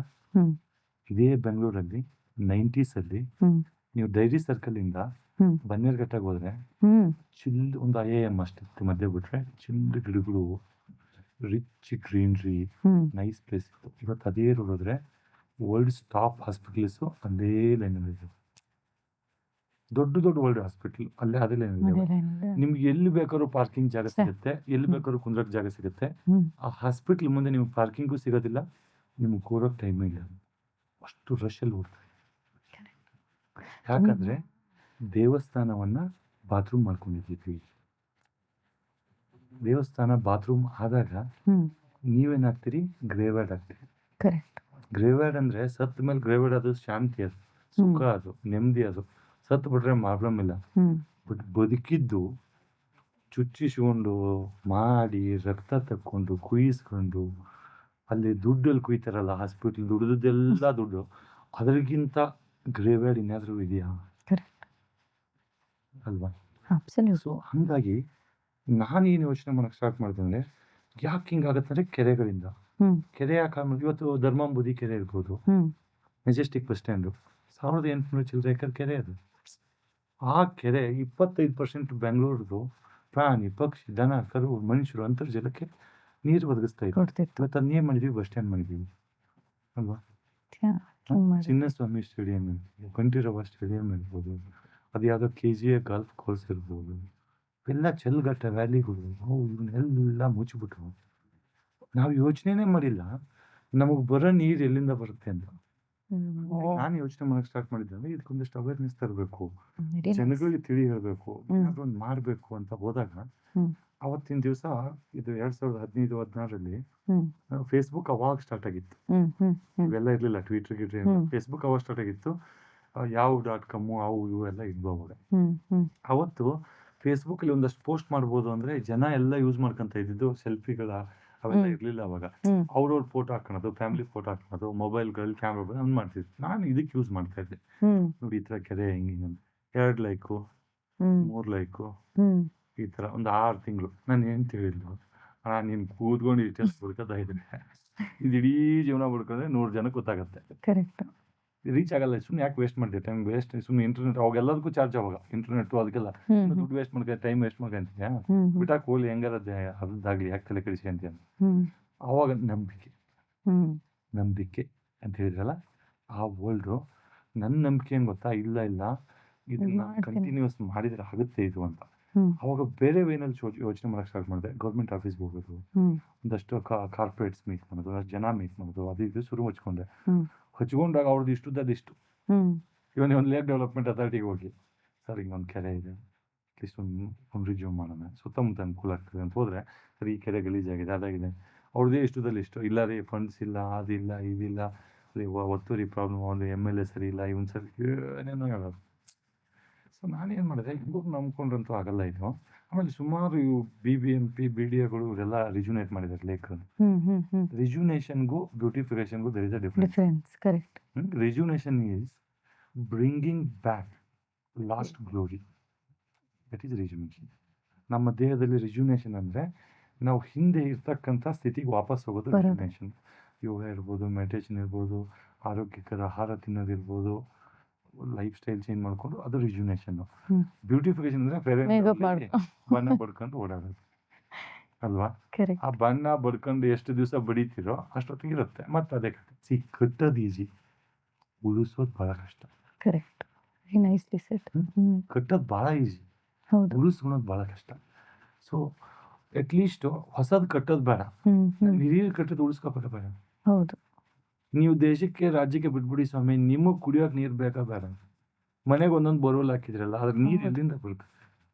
ಈಗ ಕೆರೆನ ಹಾಗಾದ್ರೆ ನೀವು ಎಕ್ಸ್ಪ್ಲೈನ್ ಮಾಡ್ತೀರಾ ಅಂದ್ರೆ ನಿಮ್ಮ ಭಾಷೆಯಲ್ಲಿ ನಮ್ಮೆಲ್ರಿಗೂ ಅರ್ಥ ಆಗೋ ಹಾಗೆ, ಕೆರೆ ಅಂದ್ರೆ ಏನು, ಕೆರೆಯಲ್ಲಿ ಯಾವ್ಯಾವ ಭಾಗ ಇರುತ್ತೆ, ವಿಭಾಗ ಇರುತ್ತೆ, ಅದನ್ನ ನೀವು ಹೇಳ್ತೀರಾ? ಹಾ ಹೇಳಿ. ನೋಡಿ, ಕೆರೆನಲ್ಲಿ ಈ ಊರಿಗೊಂದೊಂದು ಕೆರೆ ಅಂತ ಇದೆಯಲ್ಲ, ಅವು ಕುಡಿಯೋ ನೀರಿನ ಕೆರೆಗಳು. ಅವು ಒಂದೊಂದು ಕೆರೆಗಳು ಅಲ್ಲಿ ಇರ್ತಕ್ಕಂಥ ಕ್ಯಾಚ್ಮೆಂಟ್ ಒಂದೊಂದೇ ಉದುರ್ತಾರೆ. ಸೊ ಆ ಕ್ಯಾಚ್ಮೆಂಟ್ ಅಲ್ಲಿ ಇರ್ತಕ್ಕಂಥ ನೀರ್ ಏನ್ ಬೀಳ್ತದೆ ಅದೆಲ್ಲ ರನ್ ಆಫ್ ವಾಟರ್ ಅಂತೀವಿ, ಅದು ಹರಿದು ಬರುತ್ತೆ ಕೆರೆಗೆ. ಹರಿದು ಬಂದು ಅಲ್ಲಿ ಶೇಖರಣೆ ಆಗಿ ಸ್ಲೋ ಆಗಿ ಅದು ಸ್ಲಡ್ಜ್ ಎಲ್ಲ ಸೆಟ್ಲ್ ಆಗಿ ತಿಳಿ ನೀರು ಉಳಿತದಲ್ಲ, ಆ ನೀರೇ ನಮ್ಗೆ ಇರ್ತಕ್ಕಂಥ ಕುಡಿಯುವಂತ ನೀರ. ಅದು ಕುಡಿತಿದ್ರು ಮುಂಚೆ, ಕುಡಿತಿದ್ರು. ಈಗ ಯೂರಿಯಾ DSP ಪೆಸ್ಟಿಸೈಡ್ಸ್ ಅದನ್ನೆಲ್ಲ ಕುಡಿದ್ರೆ ಏನಾಗುತ್ತೋ ಗೊತ್ತಿಲ್ಲ. ಒಟ್ಟಿನಲ್ಲಿ ಅಂತರ್ಜಲಕ್ಕೆ ಈಗ ನಾವು ಯೂಸ್ ಮಾಡ್ಕೊಂತ ಇದೀವಿ. ಈ ಕೆರೆ ನೀರು ಡೈರೆಕ್ಟ್ ಕುಡಿಯಂಗಿಲ್ಲ, ಅವತ್ತು ಕುಡಿತಾ ಇದ್ರು, ನಾವು ಕುಡಿದಿದೀವಿ. ಈಗಲೂ ನಮ್ಮೂರಲ್ಲಿ ಕರ್ಮುಡಿನಲ್ಲಿ ನಾನು ಆಟ ಆಡ್ತಿರೋ ಕೆರೆ ಇದೆಯಲ್ಲ, ಅದು ಕೆಂಪು ಮಣ್ಣಿನ ಕೆರೆ. ಅದು ಕೆಂಪು ಮಣ್ಣಿನ ನೀರು ಯಾರು ಕುಡಿಯೋಲ್ಲ, ಅರ್ಥ ಆಯ್ತು ನಿಮ್ಗೆ? ಕೆಂಪು ಸಾಯಿಲ್, ರೆಡ್ ಸಾಯಿಲ್, ಆಮೇಲೆ ಎಲ್ಲೋ ಇಷ್ಟು ಗ್ರಾವೆಲ್ ಸಾಯಿಲ್ ಇರುತ್ತಲ್ಲ, ಕುಡಿಯೋಕೆ ಯೋಗ್ಯವಲ್ಲ ನೀರು. ಬ್ಲ್ಯಾಕ್ ಕಾಟನ್ ಸಾಯಿಲ್ ಅಂತ ಬರುತ್ತೆ. ಯಾತಕ್ಕೆ ಡಿಫರೆನ್ಸ್ ಏನದಕ್ಕೂ? ಇದರಲ್ಲಿ ಟೇಸ್ಟ್ ಇರೋದಿಲ್ಲ ನೀರು, ಆಮೇಲೆ ಇದರಲ್ಲಿ ಕ್ವಾಲಿಟಿ ಇರೋದಿಲ್ಲ. ಅದು ಆ ಟೇಸ್ಟ್ ಬರೋದಿಲ್ಲ. ಹ್ಮ್ ಬಟ್ ಅದೇ ನೀವು ಬ್ಲ್ಯಾಕ್ ಕಾಟನ್ ಸಾಯಿಲ್ ಅಂತ ಇದಾವೆ ನಮ್ಮ ಕಡೆ ಹ್ಮ್. ಲ್ಯಾಂಡು, ಗೊತ್ತಾಯ್ತು. ಎರಿ ಭೂಮಿ ಅಂತ ಕರಿತೀವಿ. ಹ್ಮ್ ಹ್ಮ್ ಆ ಎರಿ ಭೂಮಿನಲ್ಲಿ ನೋಡಿ, ಇವಾಗ್ಲೂ ನಮ್ಮ ಊರಲ್ಲಿ ಕೆರೆ ಮಾಡಿರೋ ಕುಡಿಯೋ ನೀರಿಂದು ಈ ಕೆರೆನಲ್ಲಿ ಹತ್ರ ಮಾಡಿಲ್ಲ, ಎರೆ ಭೂಮಿನಲ್ಲಿ ಮಾಡಿದ್ದಾರೆ. ಹ್ಮ್ ಅದು ಹೆಂಗಂದ್ರೆ ಆ ಕೆರೆ ಮಾಡಿದ್ದಾರೆ, ಆ ಎರೆ ಭೂಮಿನಲ್ಲಿ ಎಲ್ಲೆಲ್ಲ ನೀರು ಬೀಳುತ್ತೋ ಅದು ಬರುತ್ತೆ. ಆಮೇಲೆ ಈ ಕೆರೆ ನೀರು ಕೆಂಪು ಕಲರ್ ಇರುತ್ತೆ, ಹ್ಮ್ ರೆಡ್ ಕಲರ್ ಇರುತ್ತೆ, ಆಮೇಲೆ ಫುಲ್ಲು ತಿಳಿ ಆಗ್ಬಿಡುತ್ತೆ, ಟ್ರಾನ್ಸ್ಪರೆಂಟು. ಹ್ಮ್ ಬಟ್ ಆ ಕೆರೆ ನೀರು ಲೈಫ್ ಟೈಮ್ ಅದು ತಿಳಿ ಆಗೋದಿಲ್ಲ, ಅದು ಹ್ಮ್ ಅದು ಲೈಟಾಗಿ ವೈಟ್ ಕಲರ್ ಇರುತ್ತೆ ನೀರು, ಮಜ್ಜಿಗೆ ಕಲರ್ ಇರುತ್ತೆ ಅದು. ಹ್ಮ್ ಹ್ಮ್ ಹ್ಮ್ ಅದ್ರದ್ದು ಟೇಸ್ಟ್ ಅಷ್ಟು ಟೇಸ್ಟ್ ಇವತ್ತಿಗೂ ನಮ್ಮೂರಲ್ಲಿ. ಇದು ಕಪ್ ಮಣ್ಣಿಂದಲ್ವಾ, ಬ್ಲಾಕ್ ಕಾಟನ್ ಸಾಯಿಲ್ ಹೇಳ್ತಿರೋದು. ಹ್ಮ್ ಬ್ಲಾಕ್ ಕಾಟನ್ ಸಾಯಿಲ್ ಅಲ್ಲಿ ಏನ್ ಕೆರೆಗಳು ಮಾಡಿದ್ದಾರೆ ತರ ಅದು ವೈಟಿಶ್. ಕುಡಿಯಕ್ಕೆ ಇವತ್ತಿಗೂ ನಮ್ಮೂರಲ್ಲಿ ಅದೇ ಕುಡಿತಾರೆ. ಓಕೆ. ನೋಡಿ ನಮ್ಮೂರಲ್ಲಿ ಆ ಟ್ಯಾಂಕು, ಇವನ್ನೆಲ್ಲ 5 ರೂಪಾಯಿ ಕಾಯಿನ್ ಹಾಕಿದ್ರೆ ಯಾರೋಗಳು ಅವೆಲ್ಲ ಇದಾವೆ. ಸೊ ನಮ್ಮೂರಲ್ಲಿ ಈಗಲೂ ಹೇಳ್ತಾರೆ, ಹ್ಮ್ ಈಗಲೂ ಹೇಳೋದೇನಂದ್ರೆ, ನೋಡು ಆ ವಾಟರ್ ಕುಡಿದ್ರೆ ನಮ್ಗೆ ಹೀಟ್ ಆಗ್ತದೆ, ಹೊಟ್ಟೆ ನೋವು ಪ್ರಾಬ್ಲಮ್ ಆಗ್ತದೆ, ನಮ್ಗೆ ಇಶ್ಯೂ ಆಗ್ತದೆ ಹ್ಮ್ ಅಂತಾರೆ. ಅದೇ ಕೆರೆ ನೀರು ಖುಷಿಯಾಗಿ ಕುಡಿತಾರೆ. ಬಟ್ ಕೆರೆ ನೀರು ನೀವು ಕುಡಿಬೇಕಾದ್ರೆ ಹ್ಮ್ ಫಸ್ಟ್ ಒಂದು 15 ದಿವಸ ನಿಮ್ಗೆ ಶೀತ, ಕೆಮ್ಮು, ನೆಗಡಿ ಅಥವಾ ಏನಾದರೂ ಪ್ರಾಬ್ಲಮ್ ಬರ್ಬೋದು. ಬರ್ಬೋದು. ಬಟ್ ಒನ್ಸ್ ನಿಮ್ಗೆ ಅದು ಸೆಟ್ ಆಗ್ಬಿಟ್ರೆ ಹ್ಮ್ ನೀವು ಮತ್ತೆ ಆ ನೀರು ಮುಟ್ಟಲ್ಲ. ಆ ಸ್ವೀಟ್ನೆಸ್ಸು, ಆ ಟೇಸ್ಟು ಅದರದ್ದು ಅಷ್ಟು ಚೆನ್ನಾಗಿರುತ್ತೆ. ಆಮೇಲೆ ಬೇಳೆ ಕುದಿಯೋಕ್ಕೆ, ಹ್ಮ್ ಬೇಳೆ ಕುದಿಯೋಕ್ಕೆ ನೀವು ಯಾವತ್ತು ಕೆಂಪು ನೀರು ಅಥವಾ ಈ ಬೋರ್ವೆಲ್ ಎಲ್ಲೋ. ವಾಟ್ರು ಹಾಕಿದ್ರೆ ಬೇಗ ಕುದಿಯಲ್ಲ ಬೇಳೆ. ಬಟ್ ಆ ನೀರು ಹಾಕಿದ್ರೆ 10 ನಿಮಿಷಕ್ಕೆ ಫಾಸ್ಟ್ ಕುಡಿದಿದ್ದೀವಿ. ಅದರಲ್ಲಿ ಅಷ್ಟು ರಿಚ್ ಮಿನರಲ್ಸು, ಆ ಟೇಸ್ಟು ಅದು ಇದೆ. ಇವತ್ತು ನಮ್ಮೂರಲ್ಲಿ ಕರ್ಮುಡಿನಲ್ಲಿ ಎಲ್ಲರೂ 2 ಕೂಡ ತಗೊಂಬಂದು ಹ್ಮ್ ಅಡುಗೆಗೆ ಕುಡಿಯೋಕ್ಕೆ ಅದನ್ನು ಯೂಸ್ ಮಾಡ್ತಾರೆ. ಅಷ್ಟು ತಂಪು, ಅಷ್ಟು ನಿಮಗೆ ಬಾಯಾರಿಕೆ ಹಿಂಗ್ತದೆ. ಹ್ಮ್ ಹ್ಮ್ ಕೆಂಪು ನೀರಲ್ಲಿ ಹಿಂಗಲ್ಲ ಹ್ಮ್ ಹ್ಮ್ ಅಲ್ವಾ? ಸೊ ಹಾಗೆ ಬೇರೆ ಬೇರೆ ವೆರೈಟಿ ಆಫ್ ದಿ ಕೆರೆಗಳು ಇದೆ. ಬೇರೆ ಬೇರೆ ಪರ್ಪಸ್ಗೆ ಯೂಸ್ ಆಗ್ತದೆ. ಓಕೆ. ಹೈಯೆಸ್ಟ್ ಬೆಂಗಳೂರಲ್ಲಿ ಕೆರೆ ನೀರು ಕುಡಿದಿರೋದು ಸುಮಾರು ಹಳ್ಳಿ ಜನ ಹೇಳ್ತಾರೆ, ನಾವು ಹಂಗೆ ಅಂದ್ರೆ ಹಿಂಗೆ ಕುಡಿದು ಬಿಡ್ತಾ ಇದ್ವಿ ಸರ್ ಅಂತ. ಹ್ಮ್ ಸಿ ನಂಬಿಕೆ ಅನ್ನೋದು ಇದೆಯಲ್ಲ, ಕೆರೆ ನಂಬ್ತಾ ಇದ್ರು, ಕೈ ನಂಬ್ತಾ ಇರಲಿಲ್ಲ, ಗೊತ್ತಾ ನಿಮ್ಗೆ? ಯಾರೂ ಹಿಂಗೆ ಕೈಯಿಂದ ತಗೊಂಡು ಕುಡಿತಾ ಇರ್ಲಿಲ್ವಂತೆ. ಸುಮ್ಮನೆ ಹಿಂಗೆ ಅಂದ್ಬಿಡೋದು ಟಾಪ್ ನೀರು, ಡೈರೆಕ್ಟಾಗಿ ಬಾಯಿ ಇಟ್ಬಿಟ್ಟು ಹಿಂಗೆ ಸೆಟ್ ಮಾಡೋದು. ನಾನು ಅದೇ ಮಾಡಿದ್ದೀನಿ. Don't trust your hand, but you trust lake. ಯಪ್ಪ, ವೆರಿ ನೈಸ್. ಆಮೇಲೆ ಸರ್, ಈಗ ಬೆಂಗಳೂರಿನಲ್ಲಿ ಅಂತ ಮಾತಾಡಿದ್ರೆ ನೀವು ಈ ಕಪ್ ಮಣ್ಣಿನ ಕೆರೆಗಳೇ ಬೆಂಗಳೂರಲ್ಲಿ ಜಾಸ್ತಿ ಇದ್ವಾ? ಇಲ್ಲ, ಇಲ್ಲಿ ಇರ್ತಕ್ಕಂಥ ಕೆರೆಗಳು ವೆರೈಟಿ ಆಫ್, ಇಲ್ಲಿ ಕಪ್ ಮಣ್ಣೇನು ಕಾಣಿಸಿಲ್ಲ ನನಗೆ. ಇಲ್ಲಿ ಕಾಣಿಸಿಲ್ಲ. ಮಾಡಿದ್ದೀನಿ, ಬ್ಲ್ಯಾಕ್ ಕಾಟನ್ ಸಾಯಿಲ್ ಕಾಣಿಸಿಲ್ಲ. ಹ್ಮ್ ಬಟ್ ಇಲ್ಲಿ ಕೆಂಪು ನೀರಿಂದೆ ಕೆಂಪು ಮಣ್ಣು ಅಥವಾ ಗ್ರಾವೆಲ್ ಬೇಸ್ಡು ಈ ಥರ ಹ್ಮ್. ಇದಾವೆ, ಗರಸು, ನೋಡ್ಸು ಅಂತಾರೆ ಅದು ಹ್ಮ್ ಇದಾವೆ. ಹ್ಮ್ ಬಟ್ ಇಲ್ಲಿ ಜನ ನನಗೆ ಹೇಳೋದೇನಂದ್ರೆ, ನಾವು ಡೈರೆಕ್ಟ್ ಆಗಿ ಈ ಕೆರೆ ನೀರೇ ಕುಡಿತೀವಿ ಕುಡಿತೀವಿ, ಅಂತ. ಹ್ಮ್ ನಾವು ಇದರಲ್ಲೇ ಕುಡಿತಾ ಇದ್ವಿ, ಇದರಲ್ಲಿ ಈಜ್ತಾ ಇದ್ವಿ, ಇದ್ರಲ್ಲೇ ಆಟ ಆಡ್ತಾ ಇದ್ವಿ ಹ್ಮ್ ಅಂತ ಹೇಳ್ತಾರೆ. ಹ್ಮ್ ಹ್ಮ್ ಅದು ನಾನಂತೂ ನೋಡಿಲ್ಲ, ಹ್ಮ್ ಬಿಕಾಸ್ ನಾನು ಬರೋ ಅಷ್ಟೊತ್ತಿಗೆ ಆಲ್ರೆಡಿ ಎಲ್ಲ ಡಿಸ್ಟ್ರೋ ಆಗಿತ್ತು. ಹ್ಮ್ ಬಟ್ ಈಗಲೂ ನಮ್ಮೂರಲ್ಲಿ ಕುಡಿತಾ ಇದೀವಿ. ನಮ್ದು ಇನ್ನೊಂದು ನೋಡಿ, ಇನ್ನೊಂದು ಮಜಾ ಹ್ಮ್ ರೀಸೆಂಟಾಗಿ ಗೊತ್ತಾಗಿದ್ದು ನನಗೆ, ರಿಯಲೈಸ್ ಮಾಡ್ಕೊಂಡಿದ್ದು ಗೊತ್ತು ನನಗೆ. ನಮ್ದು ಮಲ್ಲಿಗೋಡ್ ಕೆರೆ ಅಂತ ಇದೆ ಒಂದು, ಹ್ಮ್ ನಮ್ದು ಅದೇ ಬ್ಲ್ಯಾಕ್ ಕಾಟನ್ ಸಾಯಿಲ್ ಅಲ್ಲೇ ಇದೆ, ಅದು ಹ್ಮ್. ಎರೆ ಭೂಮಿ. ಸೊ ನಮ್ದೆಲ್ಲ ಅಣ್ತಂಗುಡ್ದು ಒಂದು 30-40 ಎಕರೆ ಜಮೀನಿದೆ. ಅದ್ರ ಮಧ್ಯೆ ನಮ್ಮ ಮುತ್ತಾತನ ಕಾಲದಲ್ಲಿ ಹ್ಮ್ ಒಂದು ಅರ್ಧ ಎಕರೆ, 3/4 ಎಕರೆ ಇರಬೇಕು, ಹ್ಮ್ ಒಂದು ಕೆರೆ ಮಾಡಿದ್ದಾರೆ ಅವತ್ತಿನ ಅವಾಗ್ಲೇ. ಕಾಲದಲ್ಲಿ. ಹ್ಮ್ ನಮ್ದು ಸುತ್ತಮುತ್ತ ನಿಮ್ಗೆ ನಮ್ಮ ಕಡೆ ಎಲ್ಲಿ ನಾಲೆ ಗೀಲೆ ಬೋರು ಗಿರೇನು ಸಿಗೋದಿಲ್ಲ. ಹ್ಮ್ ಹ್ಮ್ ಹಳ್ಳದಲ್ಲಿ ಜಾಗದಲ್ಲಿ. ಹೌದು. ಮಳೆಗಾಲದಲ್ಲಿ ಹೆವಿ ಹಳ್ಳ ಹರಿತವೆ, ಮತ್ತೆ ಬೇಸಿಗೆನಲ್ಲಿ ಒಂದು ಡ್ರಾಪ್ ನೀರಿರಲ್ಲ. ಹ್ಮ್ ಹ್ಮ್ ಸೊ ಈ ತರ ಕೆರೆಗಳು ಯಾರ್ಯಾರು ಒಬ್ಬೊಬ್ರು ತ್ಯಾಗ ಮಾಡಿದ್ದಾರೆ, ಹ್ಮ್ ಹ್ಮ್ ಎಲ್ಲ ರೈತರು ಅಲ್ಲಿಗೆ ಹೋಗ್ತಾರೆ, ಊಟ ಮಾಡ್ತಾರೆ ಕುಂತ್ಕೊಂಡು. ಬಸರಿ ಮರ ಇದೆ, ಬನ್ನಿ ಮರ ಇದೆ, ಆಮೇಲೆ ಬೇವು ಇದೆ, ಆಲದ ಮರಗಳಿದಾವೆ, ಸುತ್ತ ನೆಟ್ಟವ್ರೆ, ಒಳ್ಳೆ ನೆರಳು. ಬುತ್ತಿ ಅಂತೀವಿ, ಕರಿತೀವಿ ನಾವು, ಊಟ ಕಟ್ಕೊಂಡು ಹೋಗೋದು. ಬಿಳಿ ದೋತ್ರದ ಅರಿವಿನಲ್ಲಿ ಅವು ಕಟ್ಕೊಂಡು ಹೋಗೋದು. ಟಿಫಿನ್ ಕ್ಯಾರಿಯರ್ ಎಲ್ಲ ಇಲ್ಲ.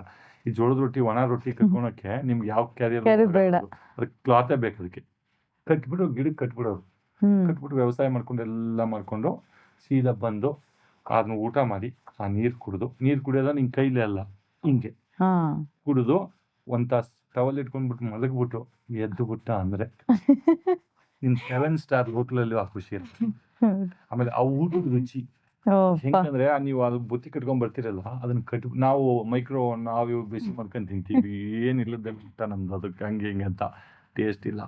ಅವ್ರಲ್ಲಿ ಕಟ್ಬಿಟ್ಟು ಇಟ್ಬಿಟ್ಟು ಬಿಸಿಲಿಗೆ ಇತ್ತು, ಅದ್ರಲ್ಲಿ ಒಳ್ಳೆ ತಿಂದ್ರೆ ಆ ರುಚಿ, ಆ ಟೇಸ್ಟ್. ಯಪ್ಪ. ಆಮೇಲೆ ಅಲ್ಲೇ ಒಂದಷ್ಟು ಈರುಳ್ಳಿ ಕಿತ್ಕೊಂಡ್ಬಿಡೋದು, ಅಲ್ಲೇ ಒಂದಷ್ಟು ಯಾವ್ದೋ ಸೌತೆಕಾಯಿ ಬಂದಿರೋ ಅವ್ನು ಕಿತ್ಕೊಂಡ್ಬಿಡೋದು, ಗೊರ್ಜಿಕಾಯಿ ಅಂತ ಬರೋ ಅವನ್ನೆಲ್ಲ ಕಿತ್ಕೊಂಡು ಅದ್ರ ಜೊತೆಗೆ ಜೋಡಿಸ್ಕೊಂಡು ತಿಂದು ಬಿಟ್ರೆ ಮೇಡಮ್ ಅವ್ರೆ, ಆಹಾ. ಇಡೀ 5 ಅವರ್ ಬಿಸಿಲಲ್ಲಿ ದುಡ್ದಿರೋ ನಿಮ್ದೆಲ್ಲ ಟೈರ್ನೆಸ್ ಖಾಲಿ ಆಗ್ಬಿಡೋದು. ಆಮೇಲೆ ಮತ್ತೆ ಹೋಗಿ ಒಂದು 4 ಅವರ್ ಕೆಲಸ ಮಾಡಿ ಸಂಜೆ ಮುಂದೆ ಒಂದು ಮಕ್ರಿ ಅಂತ ಬರೋ ಅವಾಗ ಆ ಮಕ್ರಿ ತುಂಬ್ಕೊಂಡು ಊರಿಗೆ ಹೋಗ್ಬಿಡೋದು. ಆ ನೀರು ಮತ್ತೆ ಮನೇಲಿ ಕುಡಿಯಕ್ಕೆ.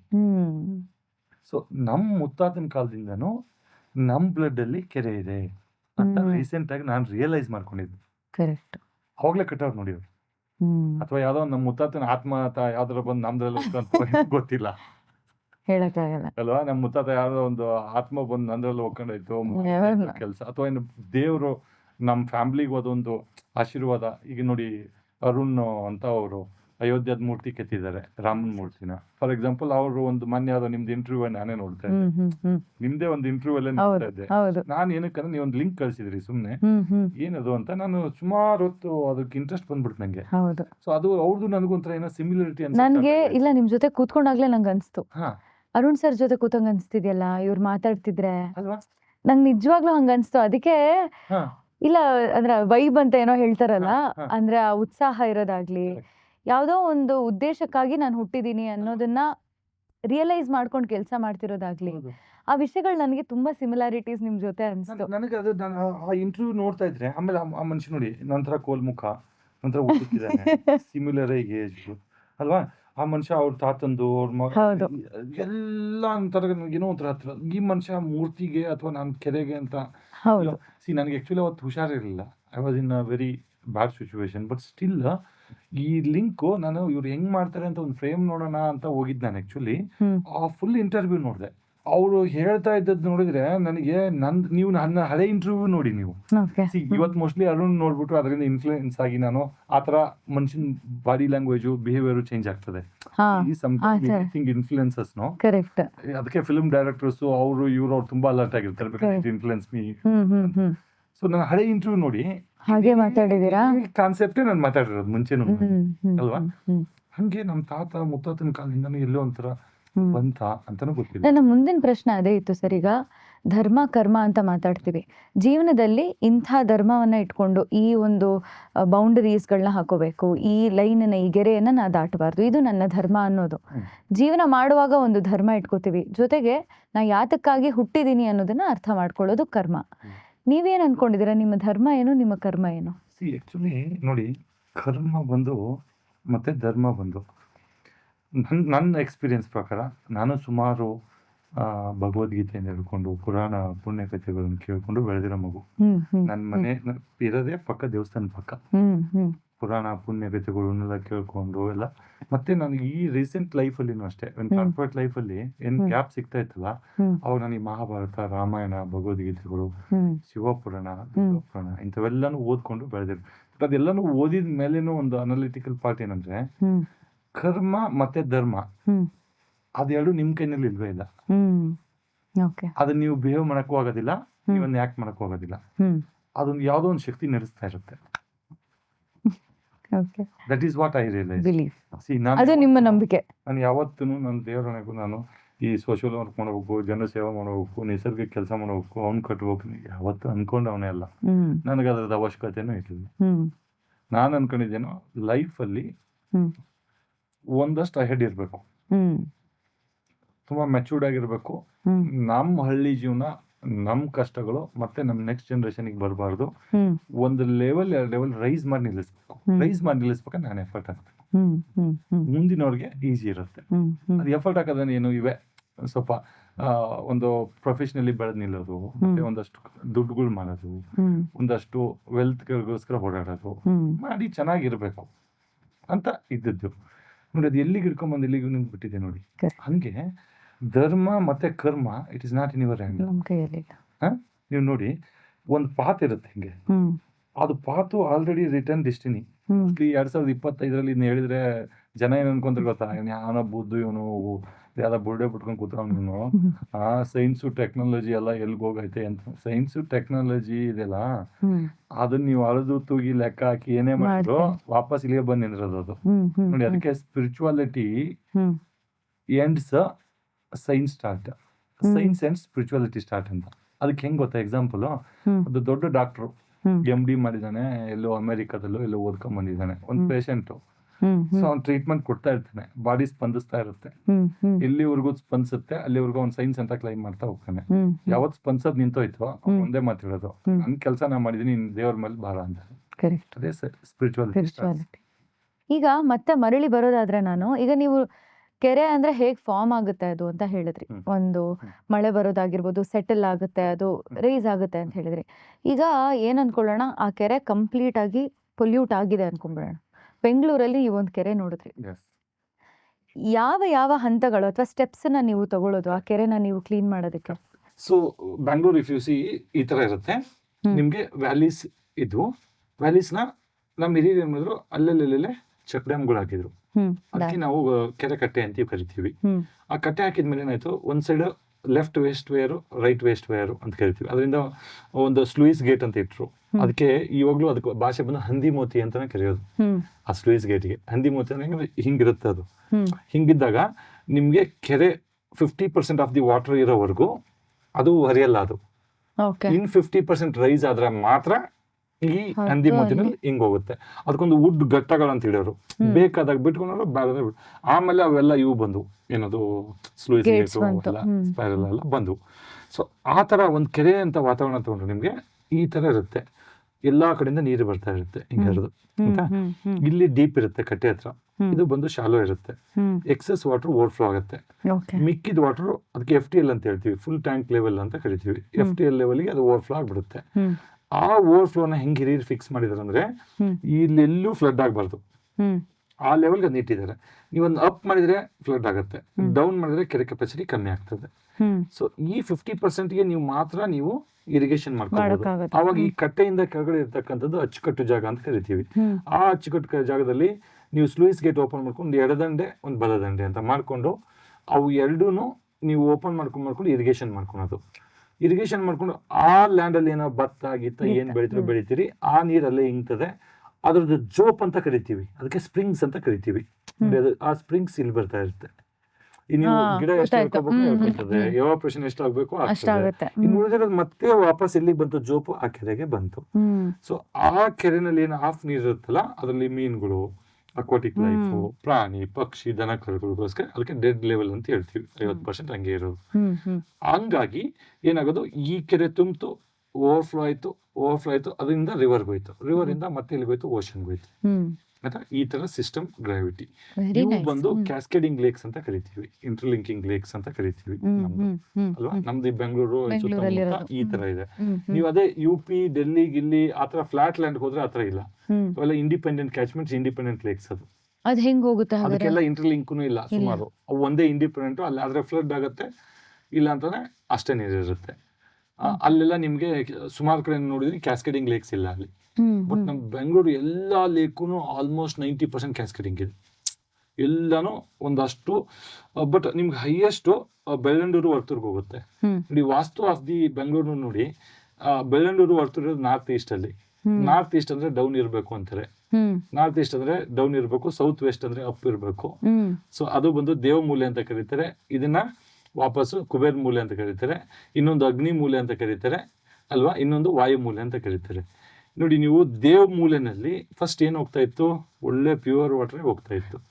ಈಗ ಆ ದೇವ್ ಮೂಲೆಗೆ ನೀವ್ ಏನ್ ಮಾಡ್ತೀರಿ, ಟಾಯ್ಲೆಟ್, ಕೆಮಿಕಲ್, ಹಾಳು ಮೂಳು ಎಲ್ಲ ಬಿಟ್ರಿ. ಆ ದೇವ್ ಮೂಲೆ ಹೋಗಿ ಏನಾಯ್ತು, ನಿಮ್ಗೆ ಅಗ್ನಿ ಆಯ್ತು.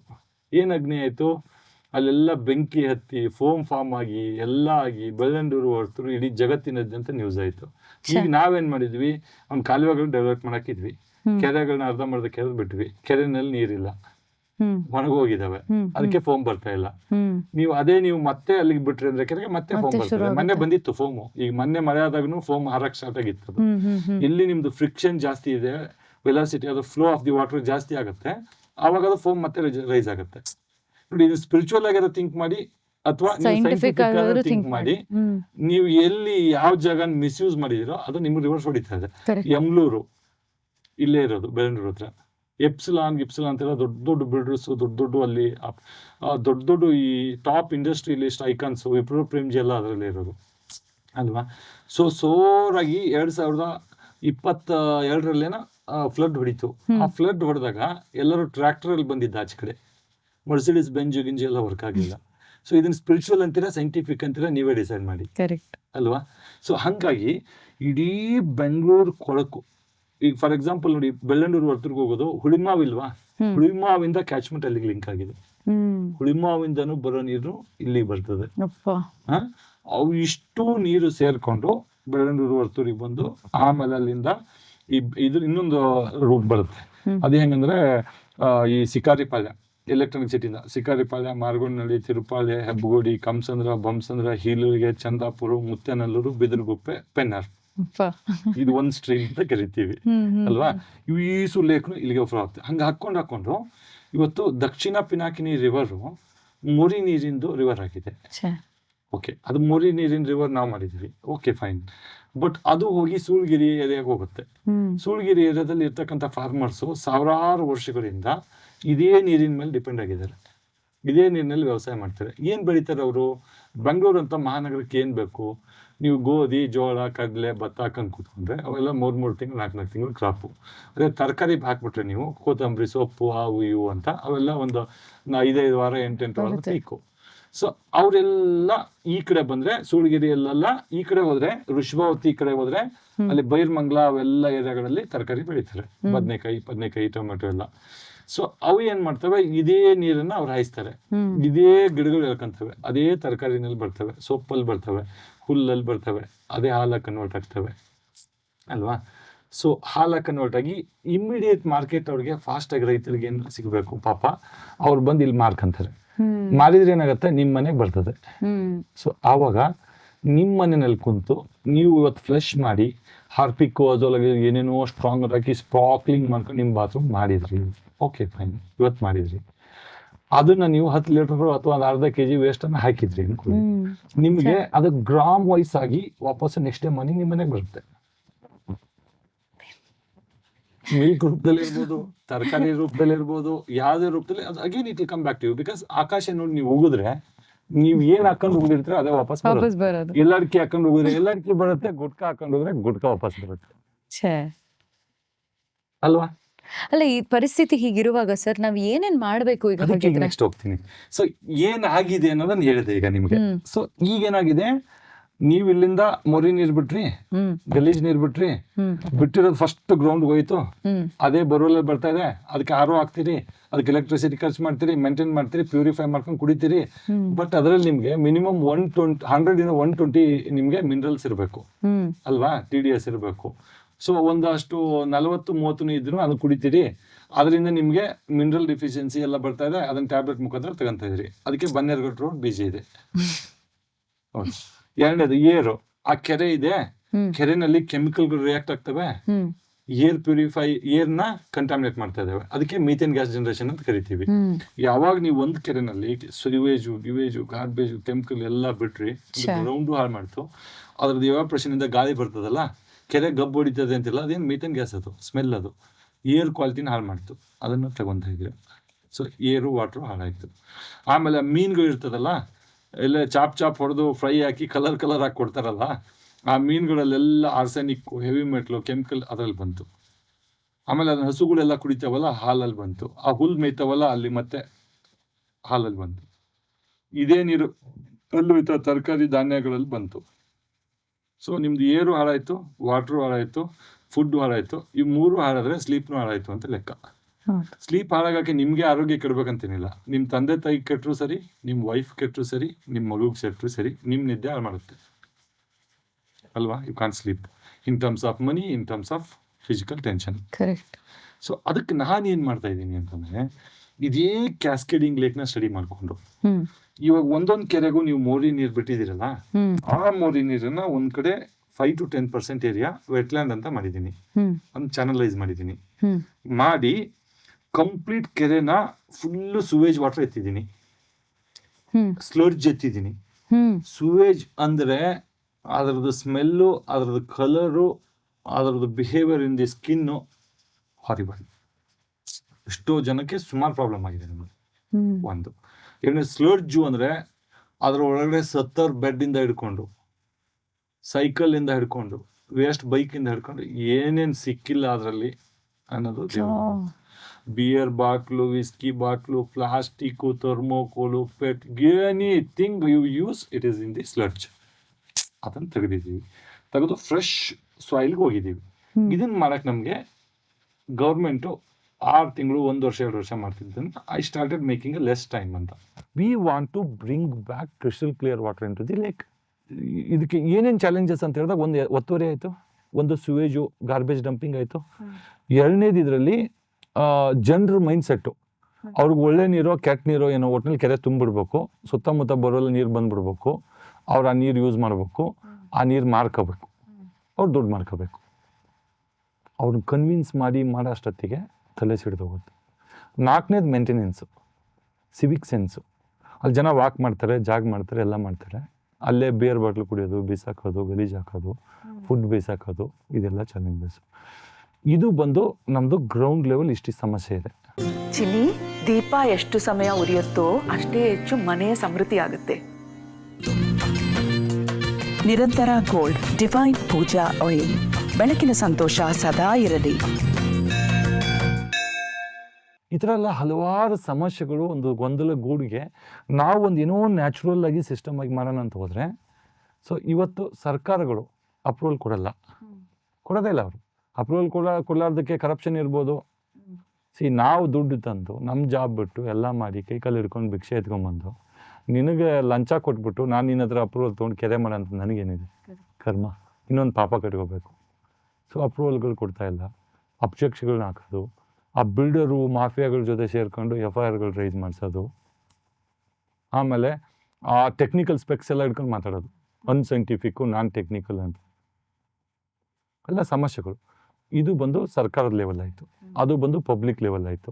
3ನೇದು NGOs ಬರ್ತಾರಲ್ಲ ಈ ರಿಜ್ಯುನೇಟ್ ಮಾಡೋಕ್ಕೆ. ಇದೊಂಥರ ಈಗ ಚಿಕ್ಕ ಮಕ್ಕಳು ಆಟ ಆಗ್ಬಿಟ್ಟಿದೆ ಈಗ. ಅದು ಕೆರೆ ರಿಜ್ಯುನೇಷನನ್ನು ಸೀರಿಯಸ್ ಆಗಿ ಹೇಳ್ಬೇಕಂದ್ರೆ 2015ರಲ್ಲಿ ನಾನೇ ಸ್ಟಾರ್ಟ್ ಮಾಡಿದ್ದೆ. ಅದು ಜನಾಂದೋಲನ ಮಾಡೋಣ, ಮೂಮೆಂಟಮ್ ಮಾಡೋಣ ಅಂತ. ಒಂದಷ್ಟು ಜನ ಯೂಟ್ಯೂಬರ್ಸು ಅವರು ಇವರು ಈ ಥರದಲ್ಲಿ ಹುಡ್ಕೊಂಡ್ಬಿಟ್ಟಿದ್ದಾರೆ. ಹುಡ್ಕೊಂಡು ಅವರೇ ಒಂದು NGO ಓಪನ್ ಮಾಡ್ಬಿಡೋದು. ಅವ್ರಿಗೆ ಯಾವ್ದು ನಾಲೆಜ್ ಇಲ್ಲ, ಏನಿಲ್ಲ. ಒಂದಷ್ಟು ಸರ್ಕಾರದವ್ರಿಗೆ ಅವ್ರಿಗೆ ಇವ್ರಿಗೆ ಒಂದು ಇದು ಕೂಡ ಅಪ್ರೂವಲ್ ಎತ್ಕೊಂಬಿಡೋದು. ಯಾವನೋ ಒಂದು ಕಾರ್ಪೊರೇಟ್ ಶೋಕಿ ಕಾರ್ಪೊರೇಟ್ಸ್ ಇರ್ತಾರೆ, ಅವರು ನಾನು ಕೆರೆ ಮಾಡಿದೆ ಅಂತ ಅವ್ನು ಕರ್ಕೊಂಬಂದ್ಬಿಡೋದು. ಅವ್ನು ಹೆಂಗಂದ್ರೆ ಹಂಗೆ ಚಂಗಳ ಆಟಗಳ ಥರ ಮಾಡೋದು. ಅಲ್ಲಿ ಕೆರೆನಲ್ಲಿ ಹಿಂಗೆ ಜಂಗ್ ಹೊಡಿಯೋದಂತೆ, ಜಿಗಿಯೋದಂತೆ, ವಿಡಿಯೋ ತೆಗಿಯೋದಂತೆ, ಹಂಗೆ ಮಾಡಿದೆ. ಆ್ಯಕ್ಚುಲಿ ಮಾತಿಗಿಂತ ಉಗುಳು ಜಾಸ್ತಿ ಆಗಿದೆ ಇವಾಗ. ಕೆರೆಗಳನ್ನ ಸೈಂಟಿಫಿಕ್ ಆಗಿ ಅದನ್ನು ಪ್ರೀತಿಯಿಂದ ಭಕ್ತಿಯಿಂದ ಮಾಡೋದಕ್ಕಿಂತ ಅಲ್ಲೊಂದು ಯೂಟ್ಯೂಬ್ಗಳ್ನ ಹಾಕೋದು, ಫೇಸ್ಬುಕ್ ಹಾಕೋದು, ನಾನು ಹಂಗೆ ಮಾಡಿದೆ ಹಿಂಗೆ ಮಾಡಿದೆ ಹಾಕೋದು, ಅದು ತುಂಬ ಡೇಂಜರಸ್ ವಾತಾವರಣ. ಅದು ಒಂದು ಕೆರೆ ನೀವೇನಾದರೂ ಬೈ ಮಿಸ್ಟೇಕ್ ಅನ್ಸೈಂಟಿಫಿಕ್ ಮಾಡಿದರೆ, ಅದೇನಾದರೂ ಬ್ರಿಡ್ಜ್ ಆದರೆ 1000 ಜನ ಲೈಫ್ ತೊಗೊಳುತ್ತೆ. ಅದರಿಂದ ವಾಪಸ್ ಅಂತರ್ಜಲಕ್ಕೆ ಏನಾದ್ರು ಕೆಟ್ಟ ನೀರು ಹೋಗಕ್ಕೆ ಸ್ಟಾರ್ಟ್ ಆದರೆ it will contaminates more. If you put any invasive plants, ಇವಾಗ ನೋಡಿ ಕೋನಾ ಕಾರ್ಪಸ್ ಅಂತ ಒಂದು ಪ್ಲ್ಯಾಂಟು, ಅದು ನೀವು ನೋಡ್ಬೋದು ಎಲ್ಲ ಕಡೆ ಈಗ ಹಾಕ್ತಾಯಿದ್ದಾರೆ, BBMPನೇ ಹಾಕ್ತಾಯಿದ್ದಾರೆ. Conocarpus is a ban plant. ಅದು ಅದಕ್ಕೆ ಆಂಧ್ರ ಗಿಡ ಅಂತ ಕರೀತಾರೆ. ಅದಕ್ಕೇನೋ ನೀರು ಬೇಡ, ಏನು ಬೇಡ, ಎಂತ ಬೇಡ, ದನನ ಮೇಲೆ ಏನಿಲ್ಲ. ಒಂದ್ಸಲ ಗಿಡ ಹಾಕ್ಬಿಟ್ಬಿಟ್ರೆ ನೀವು ಇದು ದಪ್ಪ ಆಗ್ಬಿಡುತ್ತೆ 2 ವರ್ಷಕ್ಕೆ. ಎಲ್ಲ ಕಡೆ ಆ ಕೋನಾ ಕಾರ್ಪಸ್ ಹಾಕ್ತಾಯಿದ್ದಾರೆ, BBMPನೇ ಹಾಕ್ತಾಯಿದ್ರು, ಎಲ್ಲ ಡಿಪಾರ್ಟ್ಮೆಂಟ್ ಹಾಕ್ತಾಯಿದ್ರು. ಇದೇ ಥರ ಅಕೇಶಿಯಾ ಹಾಕಿದರು, ಸಿಲ್ವರ್ ಓಕ್ ಹಾಕಿದರು, ಇದೇ ಥರ ನೀಲಗಿರಿ ಮರಗಳನ್ನ ಹಾಕಿದರು, ಜಾಲಿಗಳನ್ನ ಹಾಕಿದರು, ಎಲ್ಲ ಕಡೆ ತುಂಬಿಡಿದೆ. ನೋಡಿದ್ರೆ ಇವತ್ತು ಇಡೀ ನೀಲಗಿರಿಗಳು ಅರ್ಧ ಗ್ರೌಂಡ್ ವಾಟರ್ ಕುಡ್ದಿರೋವೆ. There all water guzzlers. Acacia ಬಂದು ಆಸ್ಟ್ರೇಲಿಯಾದ ಗಿಡ. ಅದು ನಮ್ಮ ಗಿಡನ ಗಂಧದ ಮರ ಅವ್ರಿಗೆ ಕೊಟ್ಟರು, ಅವ್ರದ್ದು ಅಕೇಶಿಯಾ ತಂದು ನಮ್ಮ ಹತ್ರ ಹಾಕೊಂಡ್ರು, ಫೈರ್ ವುಡ್ ಅಂತ. ಎಲ್ಲ ಕೆರೆ ಕಟ್ಟೆ ಎಲ್ಲ ಗ್ರೀನ್ರಿ ಅಂತ ಏನು ತುಂಬಿಸಿದ್ರು. ಗ್ರೀನ್ ರೆವಲ್ಯೂಷನ್ ಅಂತ ಏನೋ ಮಾಡಿದ್ರು, ಗ್ರೀನ್ ಬೆಲ್ಟ್ ಅಂತ. ಇವತ್ತು ಅದು ಅಕೇಶಿಯಾ ಗಿಡಗಳು ಒಂದು ಪಕ್ಷಿಗೆ ಯೂಸ್ ಆಗಲ್ಲ, ಏನಿಲ್ಲ. ದೇರ್ ಆಲ್ ವಾಟರ್ ಗಜ್ಲರ್ಸು, ಅದು ಎಲ್ಲಿ ಕೊಳೆಯೋದಿಲ್ಲ. So this way, if you do it a wrong way, keeping quiet is better than doing wrong thing to the nature. ಆ ಥರ ಎಲ್ಲ ಒಂಥರ ಚೆಂಗ್ಲಾಟ ಆಗ್ಬಿಟ್ಟಿದೆ ಈಗ. ವಿಡಿಯೋಗಳನ್ನ ಹಾಕೊಳೋದು, ಆ ಕೆರೆ ಮಾಡಿದೆ, ಉಳು ತೆಗೆದು ಹಿಂಗೆ ಮಾಡಿದೆ ಅಂತ. ಈ ಕಾರ್ಪೊರೇಟ್ಸ್ಗೆ ಹೋದರೆ, ಕಾರ್ಪೊರೇಟ್ಸು ಅವ್ರಿಗೊಂದು ಕೆರೆ ಮಾಡೋದು ಒಂದು ಶೋಕು. ಈಗ ವಾಟರ್ ನ್ಯೂಟ್ರಲಿಟಿ ಅಂತ ಬಂದಿದೆ, ಈಗ ESG ಅಂತ ಬಂದಿದೆ, ಎನ್ವಿರಾನ್ಮೆಂಟಲ್ ಸಸ್ಟೈನಬಲ್ ಗೈಡ್ಲೈನ್ಸು. ಅದರಲ್ಲಿ ಕಂಪಲ್ಸರಿ ಇದೆ ಕಾರ್ಬನ್ ನ್ಯೂಟ್ರಲಿಟಿ, ವಾಟರ್ ನೆಟ್ ಜೀರೋ ಅಂತ. ಅವ್ರು ಏನೋ ಒಂದಷ್ಟು CSR ಫಂಡ್ ತೊಗೊಂಡು ಕೊಟ್ಬಿಡೋದು, ಒಂದು T-ಶರ್ಟ್ ಹಾಕ್ಕೊಂಡು. ಅವ್ನಿಗೆ ಯಾವನಿಗೆ ಎಕ್ಸ್ಪೀರಿಯೆನ್ಸ್ ಇದೆಯೋ ಇಲ್ಲೋ ಏನೋ, ಅವ್ನಿಗೆ ಏನು ಕೆರೆ ಮಾಡೋನು ಬಿಟ್ಟವನು ಅಂತ ಅವನು ಹಾಕೊಂಡು ಅದನ್ನು ತೊಗೊಂಡೋಗಿ ಅದನ್ನು ಒಂದು ಜಿಂಗ್ ಜಿಗೋದು, ಒಂದಿಷ್ಟು ಫೋಟೋ ತಗೊಂಡು ಅದನ್ನು ಮಾಡಿಬಿಡೋದು. ಅದು ಕಾರ್ಪೊರೇಟ್ ಲೆವೆಲ್ ಆಗ್ತಾಯಿದೆ.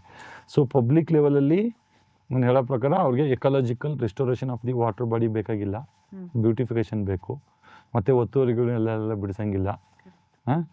ಸರ್ಕಾರ ಲೆವೆಲಲ್ಲಿ ಅಪ್ರೂವಲ್ ಕೊಡಲ್ಲ, ಅದರಲ್ಲಿ ಏನಾದರೂ ದುಡ್ಡು ಸಿಗುತ್ತಾ ಅಂತ ಎಕ್ಸ್ಪೆಕ್ಟ್ ಮಾಡ್ತಾಯಿದ್ದಾರೆ. They are stopping, they are irritating the people who is genuinely doing. ಮತ್ತು NGOs ಬಂದರೆ ಚೆಂಗಳಾಟ ಅದು ಇದಾಯಿತು, ಕಾರ್ಪೊರೇಟ್ಸ್ ಇದಾಯಿತು, ಈ 4 ಜನ ಇನ್ವಾಲ್ವ್ ಇದರಲ್ಲಿ. ಇದು not only state, it is across the country.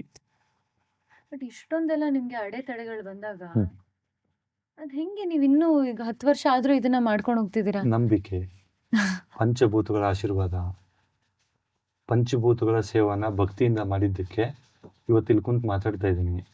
ಇಲ್ಲಾಂದರೆ ಎಷ್ಟು ಬಿಲ್ಡರ್ಗಳು, ಎಷ್ಟು ಮಾಫಿಯಾಗಳು, ಎಷ್ಟು ಗುಂಡಾಗರ್ದಿ, ಎಷ್ಟು ಜನ ಫೋನ್ ಕಾಲ್ಗಳು, ಲೈಫ್ ಥ್ರೆಟ್ಗಳು, ಎಷ್ಟು ನನ್ನಿಂದ ಸರ್ಕಾರಕ್ಕೆ ಡಿಸ್ಟರ್ಬೆನ್ಸ್ ಆಗಿರುತ್ತೆ, ಸರ್ಕಾರಿ ಕಾಂಟ್ರಾಕ್ಟರ್ಗೆ ಡಿಸ್ಟರ್ಬೆನ್ಸ್ ಇರುತ್ತೆ. 5 ಲಕ್ಷ 10 ಲಕ್ಷಕ್ಕೆ ಮಾಡ್ಬಿಡ್ತೀನಿ ಅಂದರೆ ಅವನು 1 ಕೋಟಿ ಮಾಡೋನು ಎಲ್ಲೋದ ಅವನು?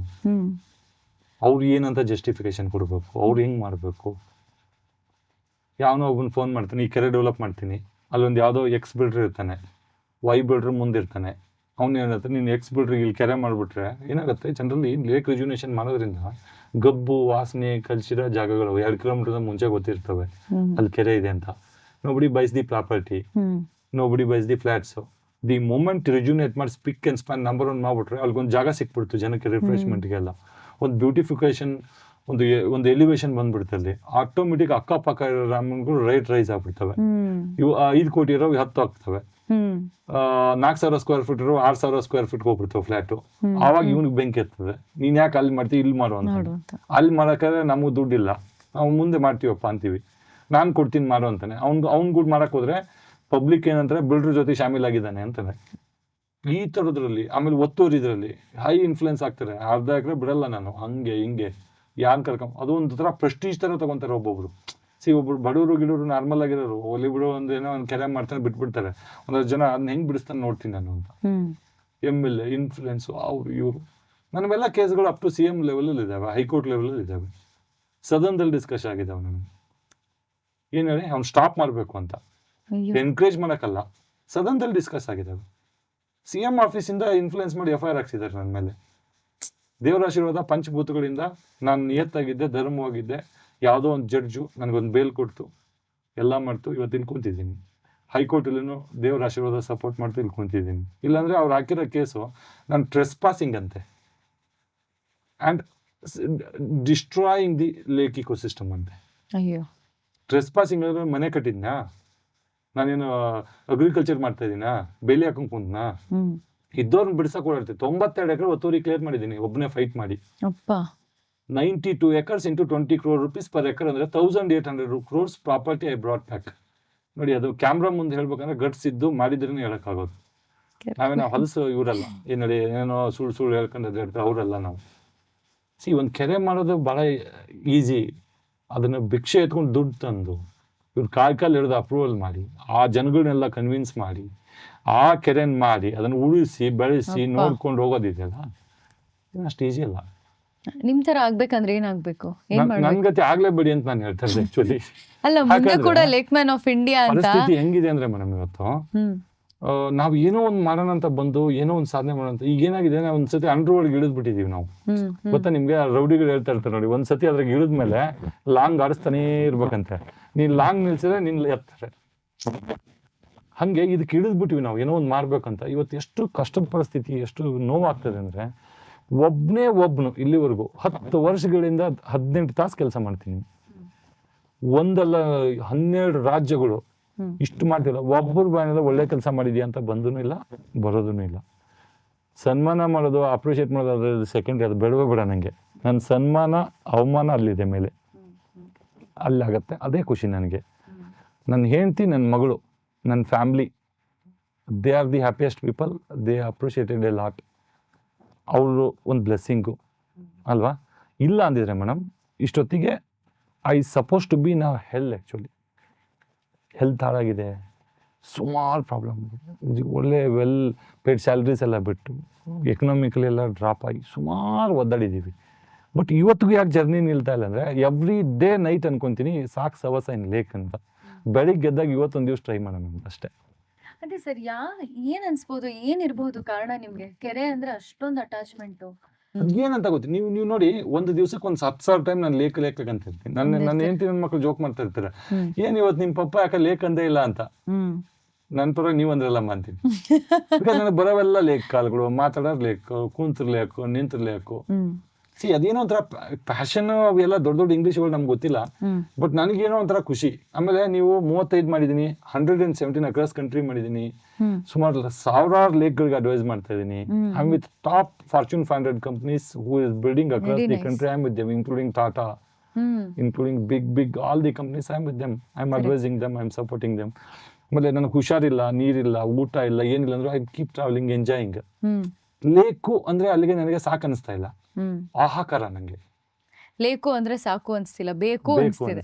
ಇನ್ನು ಹಾಗಿದ್ರೆ ನಿಮ್ ಯೋಜನೆಗಳೇನು, ಮೋಟಿವೇಶನ್ ಇಷ್ಟು ಈ ಲೆವೆಲ್ಗಿದೆ ಅಂತ ಹೇಳಿದ್ರೆ ಮುಂಬರುವ ಪ್ರಾಜೆಕ್ಟ್ಸ್ ನಾನೇನ್ ಮಾಡಿದೆ, ಇದನ್ನ ಪೀಪಲ್ ಮೂವ್ಮೆಂಟ್ ಮಾಡ್ಬೇಕಂತ ಒಂದಷ್ಟು ವಾಲಂಟಿಯರ್ಸ್ ಬಿಲ್ಡ್ ಮಾಡಿದೆ. ಅಕ್ರಾಸ್ ದಿ ಕಂಟ್ರಿ ಇದಾರೆ, ಲಕ್ಷ ಗಂಟಲೆ ಜನ ವಾಲಂಟಿಯರ್ಸ್ ಇದಾರೆ. They love me a lot. ಇನ್ನೂ ಒಂದು ಬಿಗ್ ಫ್ಯಾನ್ ಕ್ಲಬ್ ಇದೆ across India. Any city I go, people come, they pick me, they keep me in their home, they give me ಒಳ್ಳೆ ಊಟ, they treat me better than any cricketers or any film actress. ಆ state guest ಆಗಿ ಹೋಗ್ತೀವಿ ನಾವು, ಮುಂದೊಂದು 2 ಗಾಡಿ, ಹಿಂದೊಂದು ಗಾಡಿ, pilot vehicle ಕರ್ಕೊಂಡು ಹೋಗ್ತಾರೆ. ನಾನು MLA ಅಲ್ಲ, MP ಅಲ್ಲ, ಮಿನಿಸ್ಟರ್ ಅಲ್ಲ, IAS ಅಲ್ಲ, ಬರೀ ಯೋಗ್ಯತೆನೂ ಇಲ್ಲ ನಮಗೆ. ಬಟ್ ಸ್ಟಿಲ್ ಒಂದು ಕೆರೆ ಆ ರೇಂಜಿಗೆ ನಿಲ್ಸುತ್ತೆ. ಒಂದು IAS ಆಫೀಸರು, ಒಂದು CDO ಅಂತ ಫಸ್ಟ್ ಪೋಸ್ಟ್ ಅಥವಾ ಅಸಿಸ್ಟೆಂಟ್ ಕಮಿಷನರ್ ಇಂದ ಸ್ಟಾರ್ಟ್ ಆಗುತ್ತೆ, ಅప్పుడు ಚೀಫ್ ಸೆಕ್ರೆಟರಿ, ಅವ್ರು ಮುಂದೆ ಹೋಗಿ ಕೂರಿಸುತ್ತೆ. ಒಂದು 270 ಜನ IAS ಆಫೀಸರ್ ಜೊತೆಗೆ ಇವತ್ತು ವರ್ಕ್ ಮಾಡ್ತಾ ಇದ್ದೀನಿ. Very nice. CMಗಳ ಜೊತೆಗೆ ಕೂತ್ಕೊಂಡಿರ್ತೀನಿ. ಸಿ ಲೈಫ್ ಪ್ಯಾಟರ್ನ್ ಹೆಂಗಿರುತ್ತೆ ಅಂದ್ರೆ, ಮಧ್ಯಾಹ್ನ ಎಲ್ಲ ಕೆರೆನಲ್ಲಿ ಸುತ್ತಾ ಇರ್ತೀನಿ, ಒಂದು ಸಾಯಂಕಾಲ ಹೋಗಿ CM ಜೊತೆಗೆ ಇರ್ತೀನಿ, ಮಿನಿಸ್ಟರ್ಗಳ ಜೊತೆ ಇರ್ತೀನಿ, ದೊಡ್ಡ ಚೀಫ್ ಸೆಕ್ರೆಟರಿ ಜೊತೆಗೆ ಇರ್ತೀನಿ, ಮತ್ತೆ ಸಾಯಂಕಾಲ ಬಂದು ಮತ್ತೆ ಅಲ್ಲೇ ಕೆರೆಗೆ ಸುತ್ತಾ ಇರ್ತೀನಿ. Very nice, very nice. So ಇದು ಎಲ್ಲದಕ್ಕೂ ಕಾರಣ ಯಾವುದೋ ಒಂದು ಅಗಾಧ ಶಕ್ತಿ ನನ್ನನ್ನ ಬಿಡುವಿಲ್ಲದೆ ಮೂವ್ ಮಾಡ್ತಾರೆ. ಇವತ್ತು ನಿಮ್ಮಿಂದ ಕೂತಿದ್ದೀನಿ ಇಲ್ಲಿ, 1 month ಬೆಡ್ ರಿಟರ್ನ್ ಆಗಿ ಕುಂತಿರೋದು ನಾನು. I had a huge health problem, lot of issues. ನಾನು ಅವಾಯ್ಡ್ ಮಾಡ್ಬೋದಿತ್ತು, ಇಲ್ಲ ಮೇಡಮ್ ಇದು ಆಗಲ್ಲ ಮಾಡಲ್ಲ ಅಂದ್ರೆ. ಕೆರೆ ಆ ಸಬ್ಜೆಕ್ಟ್ ಮಾತಾಡಿದ್ರೆ ಮೈ ಉಬ್ತದೆ. ಬಟ್ ಆಕ್ಚುಯಲ್ ಆಗಿ ಕೆರೆಗಳ ಜೀವೋದ್ಧಾರ ಮಾಡೋದಕ್ಕೆ, ನಿಮ್ಮಂತವ್ರ ಜೊತೆ ಕೈ ಜೋಡಿಸ್ಬೇಕು ಅನ್ನೋದಕ್ಕೆ ಮಾಡ್ಕೊಳ್ಬೇಕಾಗಿರುವಂತಹ ತಯಾರಿ ಏನು? ಈಗ ಯುವ ಪೀಳಿಗೆಗೆ ತಯಾರಿ ಸಿಂಪಲ್. ತಯಾರಿ ನಿಮ್ಮಿಂದ ಶುರುವಾಗಬೇಕು. ಟ್ಯಾಪ್ ಅಲ್ಲಿ ಬ್ರಷ್ ಮಾಡ್ತಾ ಇರ್ತೀರಿ ನೋಡಿ, ಸುರ್ರ ನೀರು ಹೋಗ್ತಾ ಇರುತ್ತಲ್ಲ, ಆಫ್ ಮಾಡಕ್ ಕಲ್ತ್ರೆ ಒಂದು ಲೇಕ್ ಮ್ಯಾನ್ ಕೆಲಸ ಅದು. ಬ್ರಷ್ ಮಾಡ್ಬೇಕಾರೆ ಶವರ್ ಓಡ್ತಾ ಇರ್ತೇವೆ ಸುರ್ರ ಅಂತ, ಸೋಪ್ ಹಚ್ಕೋಬೇಕಾದ್ರೆ ಶಾಂಪೂ ಸೈಡ್ ನಿಂತ್ಕೊಂಡು ಹಚ್ಕೊಂತೀವಿ, ಅವಾಗ ಒಂಚೂರು ಅದನ್ನ ಆಫ್ ಮಾಡಿದ್ರೆ ಅದು ಆಯ್ತು. ವಾಟರ್ ಬಾಟಲ್ ತಗೊಂತೀವಿ ನೋಡಿ, ಅರ್ಧ ಕುಡಿತೀವಿ, ಇನ್ನು ಅರ್ಧ ಹಂಗೆ ಎಸಿತೀವಿ ನೋಡಿ, ಅದನ್ನ ಬಿಟ್ಬಿಟ್ಟು ಅದನ್ನು ಭೂಮಿಗೆ ಹಾಕ್ಬಿಟ್ರೆ ಅದೇ ಒಂದು ಕೆಲಸ. ನಿಮ್ಮ ಮನೆ ಇಲ್ವಾ, 4 ತಿಂಗಳು ಮಳೆ ಬೀಳುತ್ತಲ್ವಾ, ಅದನ್ನ ಸುಮ್ಮನೆ ಒಂದು 5,000 ರೂಪಾಯಿ ಫಿಲ್ಟರ್ ಹಾಕಿ ಡೈರೆಕ್ಟ್ ನಿಮ್ಮ ಟ್ಯಾಂಕಿಗೆ ಬಿಟ್ಕೊಂಡ್ರೆ ಅದೇ ಒಂದು ಕೆಲಸ. ಅದು ಬಿದ್ದಿರೋ ವಾಟರ್ನ ಅಲ್ಲಿ ಒಂದು ಎಲ್ಲೋ ಸಣ್ಣದ ಗುಂಡಿ ಮಾಡಿ ಇಂಗಿಸ್ಬಿಟ್ರೆ ಅದು ಒಂದು ಕೆಲಸ. ನಿಮ್ಮ ಮನೆ ಮುಂದೆ ಒಂದು ನೆಕ್ಸ್ಟ್ ಮನೆವರೆಗೂ ಒಂದು ಕಾಲುವೆ ಇಲ್ವಾ, ಒಂದು ಸರ್ಕಾರದವ್ರು ಕ್ಲೀನ್ ಮಾಡಿ ನೀವೇ ಕ್ಲೀನ್ ಮಾಡಿ ಇಟ್ಕೊಂಡ್ಬಿಟ್ರೆ ಅದೇ ಒಂದು ಕೆಲಸ. ಹಂಗೂ ನಿಮ್ಮ ಹತ್ರ ಟೈಮ್ ಇದೆ, ನಿಮ್ಮ ಫ್ಯಾಮಿಲಿಯವ್ರಿಗೆಲ್ಲ ಇನ್ಫ್ಲುಯೆನ್ಸ್ ಮಾಡಿ, ನಿಮ್ಮ ಅಕ್ಕಪಕ್ಕದವ್ರಿಗೆ ಇನ್ಫ್ಲುಯೆನ್ಸ್ ಮಾಡಿ ಒಂದು ಏರಿಯಾ ಚೇಂಜ್ ಮಾಡ್ಕೊಂಡ್ರೆ ಆ ಕ್ಯಾಚ್ಮೆಂಟ್ ಏರಿಯಾ ನನ್ನ ಕೆರೆಗೆ ಬರಲ್ಲ.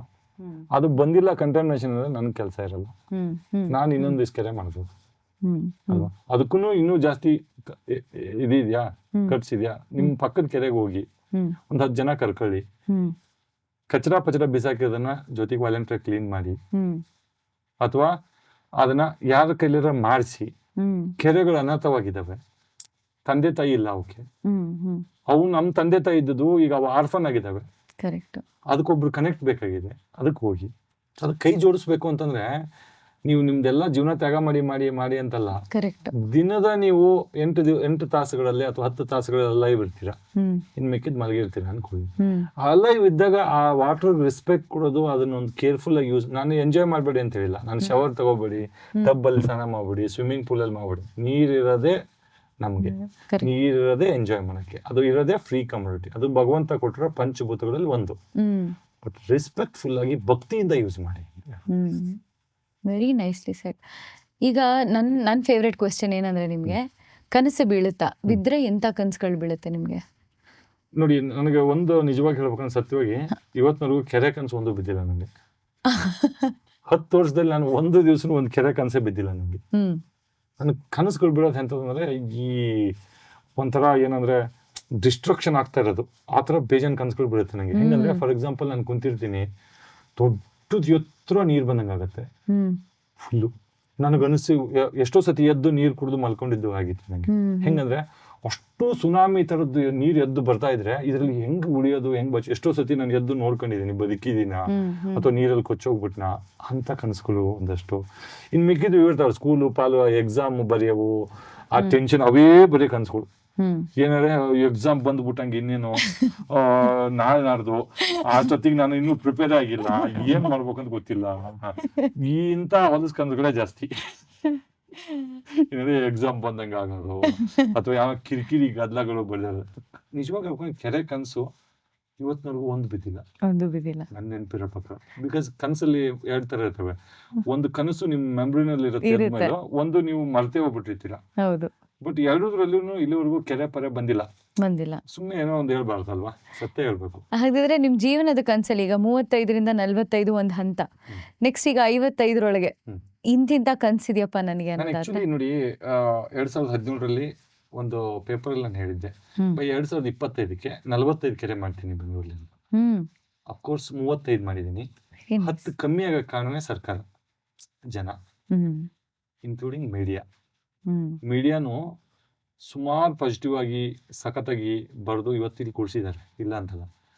1% of the media they return something like wrong without analysing, without checking. So 10 ಕೆರೆ ಕಮ್ಮಿ ಆಗಿದೆ. ಲಾಸ್ ನನಗಲ್ಲ, ಲಾಸ್ ಈ ಬೆಂಗಳೂರಿಗೆ, ಲಾಸು ಈ ನಿಸರ್ಗಕ್ಕೆ, ಜನರಿಗೆ. ನಾನು ಕೆರೆ ಮಾಡೇ ಊಟ ಮಾಡ್ಬೇಕು, ಕೆರೆ ಮಾಡೇ ಬದುಕಬೇಕಂತೇನಿಲ್ಲ. ಮಾಡಿಲ್ಲ ಅಂದ್ರೂ ಕೇಳೋರಿಲ್ಲ. ಸರ್ಕಾರನೇ ಇವತ್ತಿನವರೆಗೆ 25 ಕೆರೆ ಮಾಡಿಲ್ಲ. 75 ವರ್ಷ ಸ್ವಾತಂತ್ರ್ಯ ಬಂದು 35 ಕೆರೆ ನಾನೇ ಮಾಡಿದ್ದೀನಿ ಅಲ್ವಾ. ಬಟ್ ಇನ್ನೂ ಒಂದು 50 ಕೆರೆ ಜಾಸ್ತಿ ಆಗಿರೋದು, they are stopping, they are slow downing. ಒಂದು ಜನ ಇದೇ NGOs ಯಾರು ನನ್ನ ಹತ್ರ ಹೋಗಿ ಕಲಿತು ಕೆಲಸನ ಅರ್ಧಂಬರ್ಧ ಕಲಿತು, they are only creating propaganda. ಗುರುವನ್ನ ಯಾವತ್ತರ ಕಾಂಪಿಟೇಟರ್ ಆಗಿ ನೋಡಿದ್ರೆ ಅಲ್ಲಿ ಉದ್ಧಾರ ಆಗೋದಿಲ್ಲ. ಅದು ಆ ಥರ ಮಾಡಿದ್ದಾರೆ. ಆಮೇಲೆ ನಂದು ಕನಸು ಏನಪ್ಪ ಅಂತಂದರೆ, ಒಂದಷ್ಟು ನಂತರ ಜನ ಬೆಳೆಸ್ಬೇಕು, ಇನ್ನೊಂದಷ್ಟು ನನ್ನ ಟ್ರೈಬ್ ಇನ್ಕ್ರೀಸ್ ಆಗಬೇಕು ಅಂತ. 2030ಕ್ಕೆ I am dreaming for about 150 lakes. 150 lakes ನಾನು ಮಾಡಿದರೆ, ಆ ದಕ್ಷಿಣ ಪಿನಾಕಿನಿ ರಿವರ್ ನಾನು ಈಗ ನಾನು ಕೆರೆನಲ್ಲಿ ಹಿಂಗೆ ಮುಟ್ತೀನಿ, ಕುಡಿಯೋಕ್ಕಾಗಲ್ಲ, ಮುಟ್ತೀನಿ, ಎಲ್ಲ ಮಾಡ್ತೀನಿ. ಅಥವಾ ದಕ್ಷಿಣ ಪಿನಾಕಿನಿ ರಿವರಲ್ಲಿ ನಾನು I want to sit and enjoy. ಅಷ್ಟೇ ಡ್ರೀಮ್ ನನಗೆ. 150 ಕೆರೆ, 25 ಸ್ಟ್ರೀಮ್ಸ್ ಇದೆ. ಅಂಥದ್ರಲ್ಲಿ ಒಂದು 7 ಸ್ಟ್ರೀಮ್ ಮಾಡಿದ್ದೀನಿ, 35 ಕೆರೆ ಮಾಡಿದ್ದೀನಿ. ಅಂಥದ್ದು ಒಂದಷ್ಟು ಸ್ಟ್ರೀಮ್ ಮಾಡಿಬಿಟ್ರೆ ನಾನು ಆ ದಕ್ಷಿಣ ಪಿನಾಕಿನಿ ರಿವರ್ನ ನಾನು ಕ್ರಿಸ್ಟಲ್ ಕ್ಲಿಯರ್ ವಾಟರ್ ಮಾಡಿ ಬಿಡಬೇಕು. ಅದು ಒಂದು ಆಸೆ. ಎರಡನೇದು, ಕೆರೆಗಳ ಬಗ್ಗೆ ಅವೇರ್ನೆಸ್ ಮುಂಚೆ ಇರಲಿಲ್ಲ. ಡಂಪಿಂಗು ಗಿಂಪಿಂಗು ಅದು ಇದು ಯಾನೋ ಬರ್ತಾನೆ ಏನೋ ಏನು ಮಾಡಿ. ಇವತ್ತು ಬೆಂಗಳೂರು ಕೆರೆಗಳನ್ನ ಯಾವನೂ ಮುಟ್ಟೋಕ್ಕಾಗ್ತಾಯಿಲ್ಲ. ನೀವು ಹೋಗಿ ಅಲ್ಲಿ ಏನೋ ಒಂದು ಮಾಡಿ ಅಷ್ಟು ಜನಕ್ಕೆ ಒಂದಷ್ಟು, ನನ್ನ ಕೈಲಿ ಆದಷ್ಟು ಒಂದಷ್ಟು ಜನ ಸೇರ್ಕೊಂಡು ನಾವು ಅವೇರ್ನೆಸ್ ತಂದಿದ್ದೀವಿ. ಕೆರೆ ಮಹತ್ವ, ಅದ್ರ ಬಗ್ಗೆ ಅದನ್ನು ಹೆಂಗೆ ಪ್ರೊಟೆಕ್ಟ್ ಮಾಡಬೇಕು ಅಂತ ಒಂದು ತಂದಿದ್ದೀವಿ. ನೆಕ್ಸ್ಟ್ ನನಗೆ ಹೆಂಗಾಗಬೇಕಂದ್ರೆ, ಕೆರೆನ ಯಾವನ್ನ ಟಚ್ ಮಾಡ್ಬೇಕಂದ್ರೆ ಅದೊಂದು ಜ್ಯುವೆಲ್ ಟಚ್ ಮಾಡ್ದಂಗೆ ಇರಬೇಕು. ಆ ರೇಂಜಿಗೆ ಒಂದು ಅವೇರ್ನೆಸ್ ತರಬೇಕು. ಪ್ಲಸ್ ನಾನು ಏನೇನೆಲ್ಲ ಕಲ್ತಿದ್ದೀನೋ ಅದನ್ನು ಒಂದಷ್ಟು ಜನಕ್ಕೆಲ್ಲ ಕ್ಲೌಡ್ ಕಂಪ್ಯೂಟಿಂಗಲ್ಲಿ ಹಾಕಿ ಬಿಡಬೇಕು. So that system when it crash we don't. ನನ್ನ ಎಫರ್ಟು, ನನ್ನ 10 ವರ್ಷದ ಸ್ಯಾಕ್ರಿಫಿಕೇಶನ್ನು, ಅದು ಆ ಎಕ್ಸ್ಪೀರಿಯನ್ಸ್ ಅಲ್ಲೇ ಎಂಡ್ ಆಗಬಾರ್ದು. It should be in life. Documentation ಮಾಡ್ತೀನಿ. ಈಗ ಏನಂತ ಹೇಳಿದ್ರೆ, ಇಷ್ಟು ಸಂದರ್ಶನ ನಿಮ್ಮ ಜೊತೆ ಮಾಡಿದ್ದು ಬಹಳ ವಿಭಿನ್ನವಾಗಿತ್ತು ಅಂತಲೇ ಹೇಳ್ತೀನಿ. ಆಮೇಲೆ ಮಾತಾಡುವಾಗ ಎಲ್ಲೋ ಒಂದು ಕಡೆ ನೀವು ಹುಟ್ಟಿರೋದೇ ಮೂಲ ಕಾರಣ ಈ ಕೆರೆಗಳಿಗೋಸ್ಕರನೋ ಅನ್ನೋ ಒಂದು ಭಾವನೆ ನನಗೆ ಬಂತು. ಜನರಿಗೆ ನೀರಿನ ಅವಶ್ಯಕತೆ ಇದೆ, ಜನರಿಗೆ ನೀರಂದ್ರೇ ಇಲ್ಲ, ಪಂಚಭೂತಗಳಲ್ಲಿ ಒಂದು ನೀರು. ಇದೆಲ್ಲ ಮರ್ತು ಬಿಡೋಣ ಸರ್. ಈಗ ಕಾರ್ಯಕ್ರಮ ಮುಗಿಸ್ತಿರೋ ಕಾರಣದಿಂದ ಈಗ ನೀರು ನಿಮ್ಮ ಸ್ನೇಹಿತ ಅಂತ ಅಂದ್ಕೊಳ್ಳೋಣ. ನೀರಿಗೆ ನೀವೇನು ಹೇಳೋದಕ್ಕೆ ಇಷ್ಟಪಡ್ತೀರಾ? ನೀರಿಗೆ ನೀವು ಏನು ಮೆಸೇಜ್ ಕೊಡೋದಕ್ಕೆ ಇಷ್ಟಪಡ್ತೀರಾ? ನೀರು ನನ್ನ ಸ್ನೇಹಿತ ಅಲ್ಲ, ನೀರು ನನ್ನ ತಾಯಿ, ನನ್ನ ತಂದೆ, ನನ್ನ ಉಗಮ ಸ್ಥಾನ ಅಲ್ವಾ. ಸ್ನೇಹಿತ ಅಂದ್ರೆ ಸ್ನೇಹಿತರು ಬೇಕಾದಷ್ಟು ಜನ ಇರ್ತಾರೆ, ತಂದೆ ತಾಯಿ ಬೇಕಾದಷ್ಟು ಜನ ಇರೋದಿಲ್ಲ. ನೀರದು. ನಿಮ್ ತಾಯಿ ತಂದೆಗೆ ಹಾಗಿದ್ರೆ ನೀವೇನೋ ಹೇಳ್ಬೇಕು ಅನ್ಕೊಳ್ಳಿ, ಏನ್ ಹೇಳ್ತೀರಾ? ನಾನು ಹೇಳ್ತೀನಿ, ನೀನ್ ನಮ್ಮಿಂದ ದೂರ ಆಗ್ಬೇಡ. ನಿನ್ನ ಶಕ್ತಿ ಜಾಸ್ತಿ ಆಗ್ಲಿ, ನಿನ್ನ ಕ್ವಾಂಟಿಟಿ ಜಾಸ್ತಿ ಆಗಲಿ, ನಾವು ತಪ್ಪು ಮಾಡ್ತಾ ಇದೀವಿ ಮಕ್ಕಳಾಗಿ, ಅದನ್ನ ಒಟ್ಟಿಗೆ ಹಾಕ್ಕೊಂಡು ಅಗಾಧ ಪ್ರಮಾಣದಲ್ಲಿ ನಮ್ಮ ಜೊತೆಗಿರ್ಬೇಕು. ನೀನಿಲ್ದೆ ನಾವಿಲ್ಲ ಅಷ್ಟೇ. ಬ್ಯೂಟಿಫುಲ್. ನಿಮ್ಮ ಜೊತೆ ಮಾತನಾಡಿ ತುಂಬಾ ಖುಷಿ ಆಯಿತು. ಹಾಗೆ ಸಾಕಷ್ಟು ವಿಷಯಗಳನ್ನ ಕಲ್ತ್ವಿ ಕೂಡ.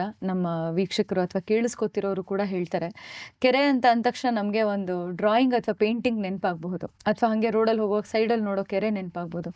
ಆದರೆ ಇನ್ಮೇಲಿಂದ ಬಹುಶಃ ಕೆರೆನ ನೋಡಿದ್ರೆ ಆ ಕೆರೆ ಹೇಗೆ ಕಾಣಿಸ್ತಿದೆ, ಒಳಗಡೆ ಹೇಗೆ ಕಾಣಿಸ್ತಿರ್ಬೋದು, ಸುತ್ತಮುತ್ತ ಏನು ಮಾಡಿದ್ದಾರೆ ಅಂತ ತೀರಾ ಅದ್ರ ಬಗ್ಗೆ ನನಗೆ ಜ್ಞಾನ ಇಲ್ಲದೆ ಇದ್ರೂ ಸಹ ಅದ್ರ ಬಗ್ಗೆ ಗಮನ ಅಂತೂ ಡೆಫಿನೆಟ್ಲಿ ಹರಿಸ್ತೀನಿ ನಿಮ್ಮ ಜೊತೆ ಮಾತಾಡಿದ್ಮೇಲೆ. ಧನ್ಯವಾದಗಳು ನಮ್ಮ ಕಾರ್ಯಕ್ರಮಕ್ಕೆ ಬಂದಿದ್ದು. ನಿಮ್ಮ ಜೊತೆ ಮಾತಾಡಿ ಖುಷಿ ಆಯಿತು. ನಿಮ್ಮ ಹೆಂಡತಿ ಮಕ್ಕಳು ಮತ್ತು ನೀವು ಆರೋಗ್ಯವಾಗಿರಿ ಅಂತ ಕೇಳ್ತೀನಿ. ನಿಮ್ಮ ಹೆಂಡತಿ ಮತ್ತು ನಿಮ್ಮ ಮಗು ಹೆಸರು ಗೊತ್ತಾಗಲಿಲ್ಲ. ನನ್ನ ಹೆಂಡತಿ ಹೆಸರು ಜಯಶ್ರೀ ಅಂತ, ಜಯಶ್ರೀ. ನನ್ನ ಮಗಳು ವಿಸ್ಮಯ ಅಂತ. ವಿಸ್ಮಯ ಅಂತ. ನೋಡಿ, ಯಾವುದಾದ್ರೂ ವ್ಯಕ್ತಿ ಏನಾದರೂ ಒಂದು ಸಾಧನೆಗೊಳ್ಟ್ರೆ ಇದು ಒಂದು ಸಾಧನೆ ಅಂತ ಅನ್ಕೊಂಡಿದ್ದೀನಿ ನಾನು. ಆ್ಯಕ್ಚುಲಿ ಇದೇನೊಂದು ಬಿಸ್ನೆಸ್ ಅಥವಾ ಒಂದು ಇದಲ್ಲ, ಇದೊಂದು ಸಾಧನೆ. ಎವ್ರಿ ಸಾಧಕನ ಹಿಂದೆ ಒಬ್ಬರು ಇರ್ತಾರಂತೆ ಹೆಣ್ಮಗಳು. ನನ್ನಿಂದ ಇಬ್ಬರು ಇದ್ದಾರೆ. ಒಂದು ನನ್ನ ಹೆಂಡತಿ, ಒಂದು ನನ್ನ ಮಗಳು. ಸೊ ನಂದು ಎನಿ ಸಕ್ಸಸ್, ಎನಿ ನನ್ನ ಜರ್ನಿಗೆ ಇವರಿಬ್ರು ದೊಡ್ಡ ಅಗಾಧ ಶಕ್ತಿ ನನಗೆ. ನಿಮಗೆ ಪಂಚಭೂತಗಳ ಶಕ್ತಿ ಎಷ್ಟಿದೆಯೋ ಅಷ್ಟೇ ಶಕ್ತಿ ಇಬ್ಬರು ಹೆಣ್ಮಕ್ಳ ಶಕ್ತಿ ಇದೆ ನನಗೆ. ಅವರೇ ನನ್ನ ಮೋಟಿವೇಶನ್, ಅವರೇ ನನ್ನ ಶಕ್ತಿ, ಅವರೇ ನಾಳೆ ಇದೊಂದು ದೊಡ್ಡ ಒಂದು ರೆವಲ್ಯೂಷನ್ ಆಗಿ ಏನಾದರೂ ಬದಲಾವಣೆ ಆದ್ರೂ ರೆಸ್ಪಾನ್ಸಿಬಲ್. ಪ್ರತಿ ಹಂತದಲ್ಲೂ ನೀವು ಜಯಶೀಲರಾಗಿ ಅಂತ ಕೇಳ್ತೀನಿ. ಅದು ವಿಸ್ಮಯವಾಗಿರಲಿ ಅಂತಲೇ ಕೇಳ್ಕೊತೀನಿ. ಒಳ್ಳೆಯದಾಗಲಿ ಸರ್ ನಿಮಗೆ. ಕಾರ್ಯಕ್ರಮಕ್ಕೆ ಬಂದಿದ್ದಕ್ಕೆ ಧನ್ಯವಾದ. ಇಂದಿನ ಸಂದರ್ಶನ, ಇಂದಿನ ಸಂಚಿಕೆ ಬಹಳ ಉತ್ತಮವಾಗಿತ್ತು, ವಿಭಿನ್ನವಾಗಿತ್ತು. ಈಗ ಜಸ್ಟ್ ನೋಡಿದ್ವಿ ನಾವು ಆನಂದ್ ಸರ್ ಏನೆಲ್ಲ ಹೇಳಿದ್ರು ಅಂತ. ನನಗಂತೂ ಈ ಸಂದರ್ಶನ ಸಿಕ್ಕಾಪಟ್ಟ ಆನಂದ ತಂದುಕೊಡ್ತು. ನಿಮಗೆ ಈ ಸಂದರ್ಶನ ಹೇಗೆ ಅನಿಸ್ತು ಅಂತ ಹೇಳಬೇಕಂದ್ರೆ ಕೆಳಗಡೆ ನೀವು ಕಾಮೆಂಟಲ್ಲಿ ನಿಮ್ಮ ಅನಿಸಿಕೆಗಳನ್ನ ಹಾಕ್ಬೋದು. ಹಾಗೆ ನಮ್ಮ ಉಲ್ಲಾಸ್ ಅಗರಬತ್ತಿಯ ಈ ಒಂದು ಚಾನೆಲ್ನ ಸಬ್ಸ್ಕ್ರೈಬ್ ಮಾಡಿ, ಶೇರ್ ಮಾಡಿ, ಲೈಕ್ ಮಾಡೋದನ್ನು ಮರಿಬೇಡಿ.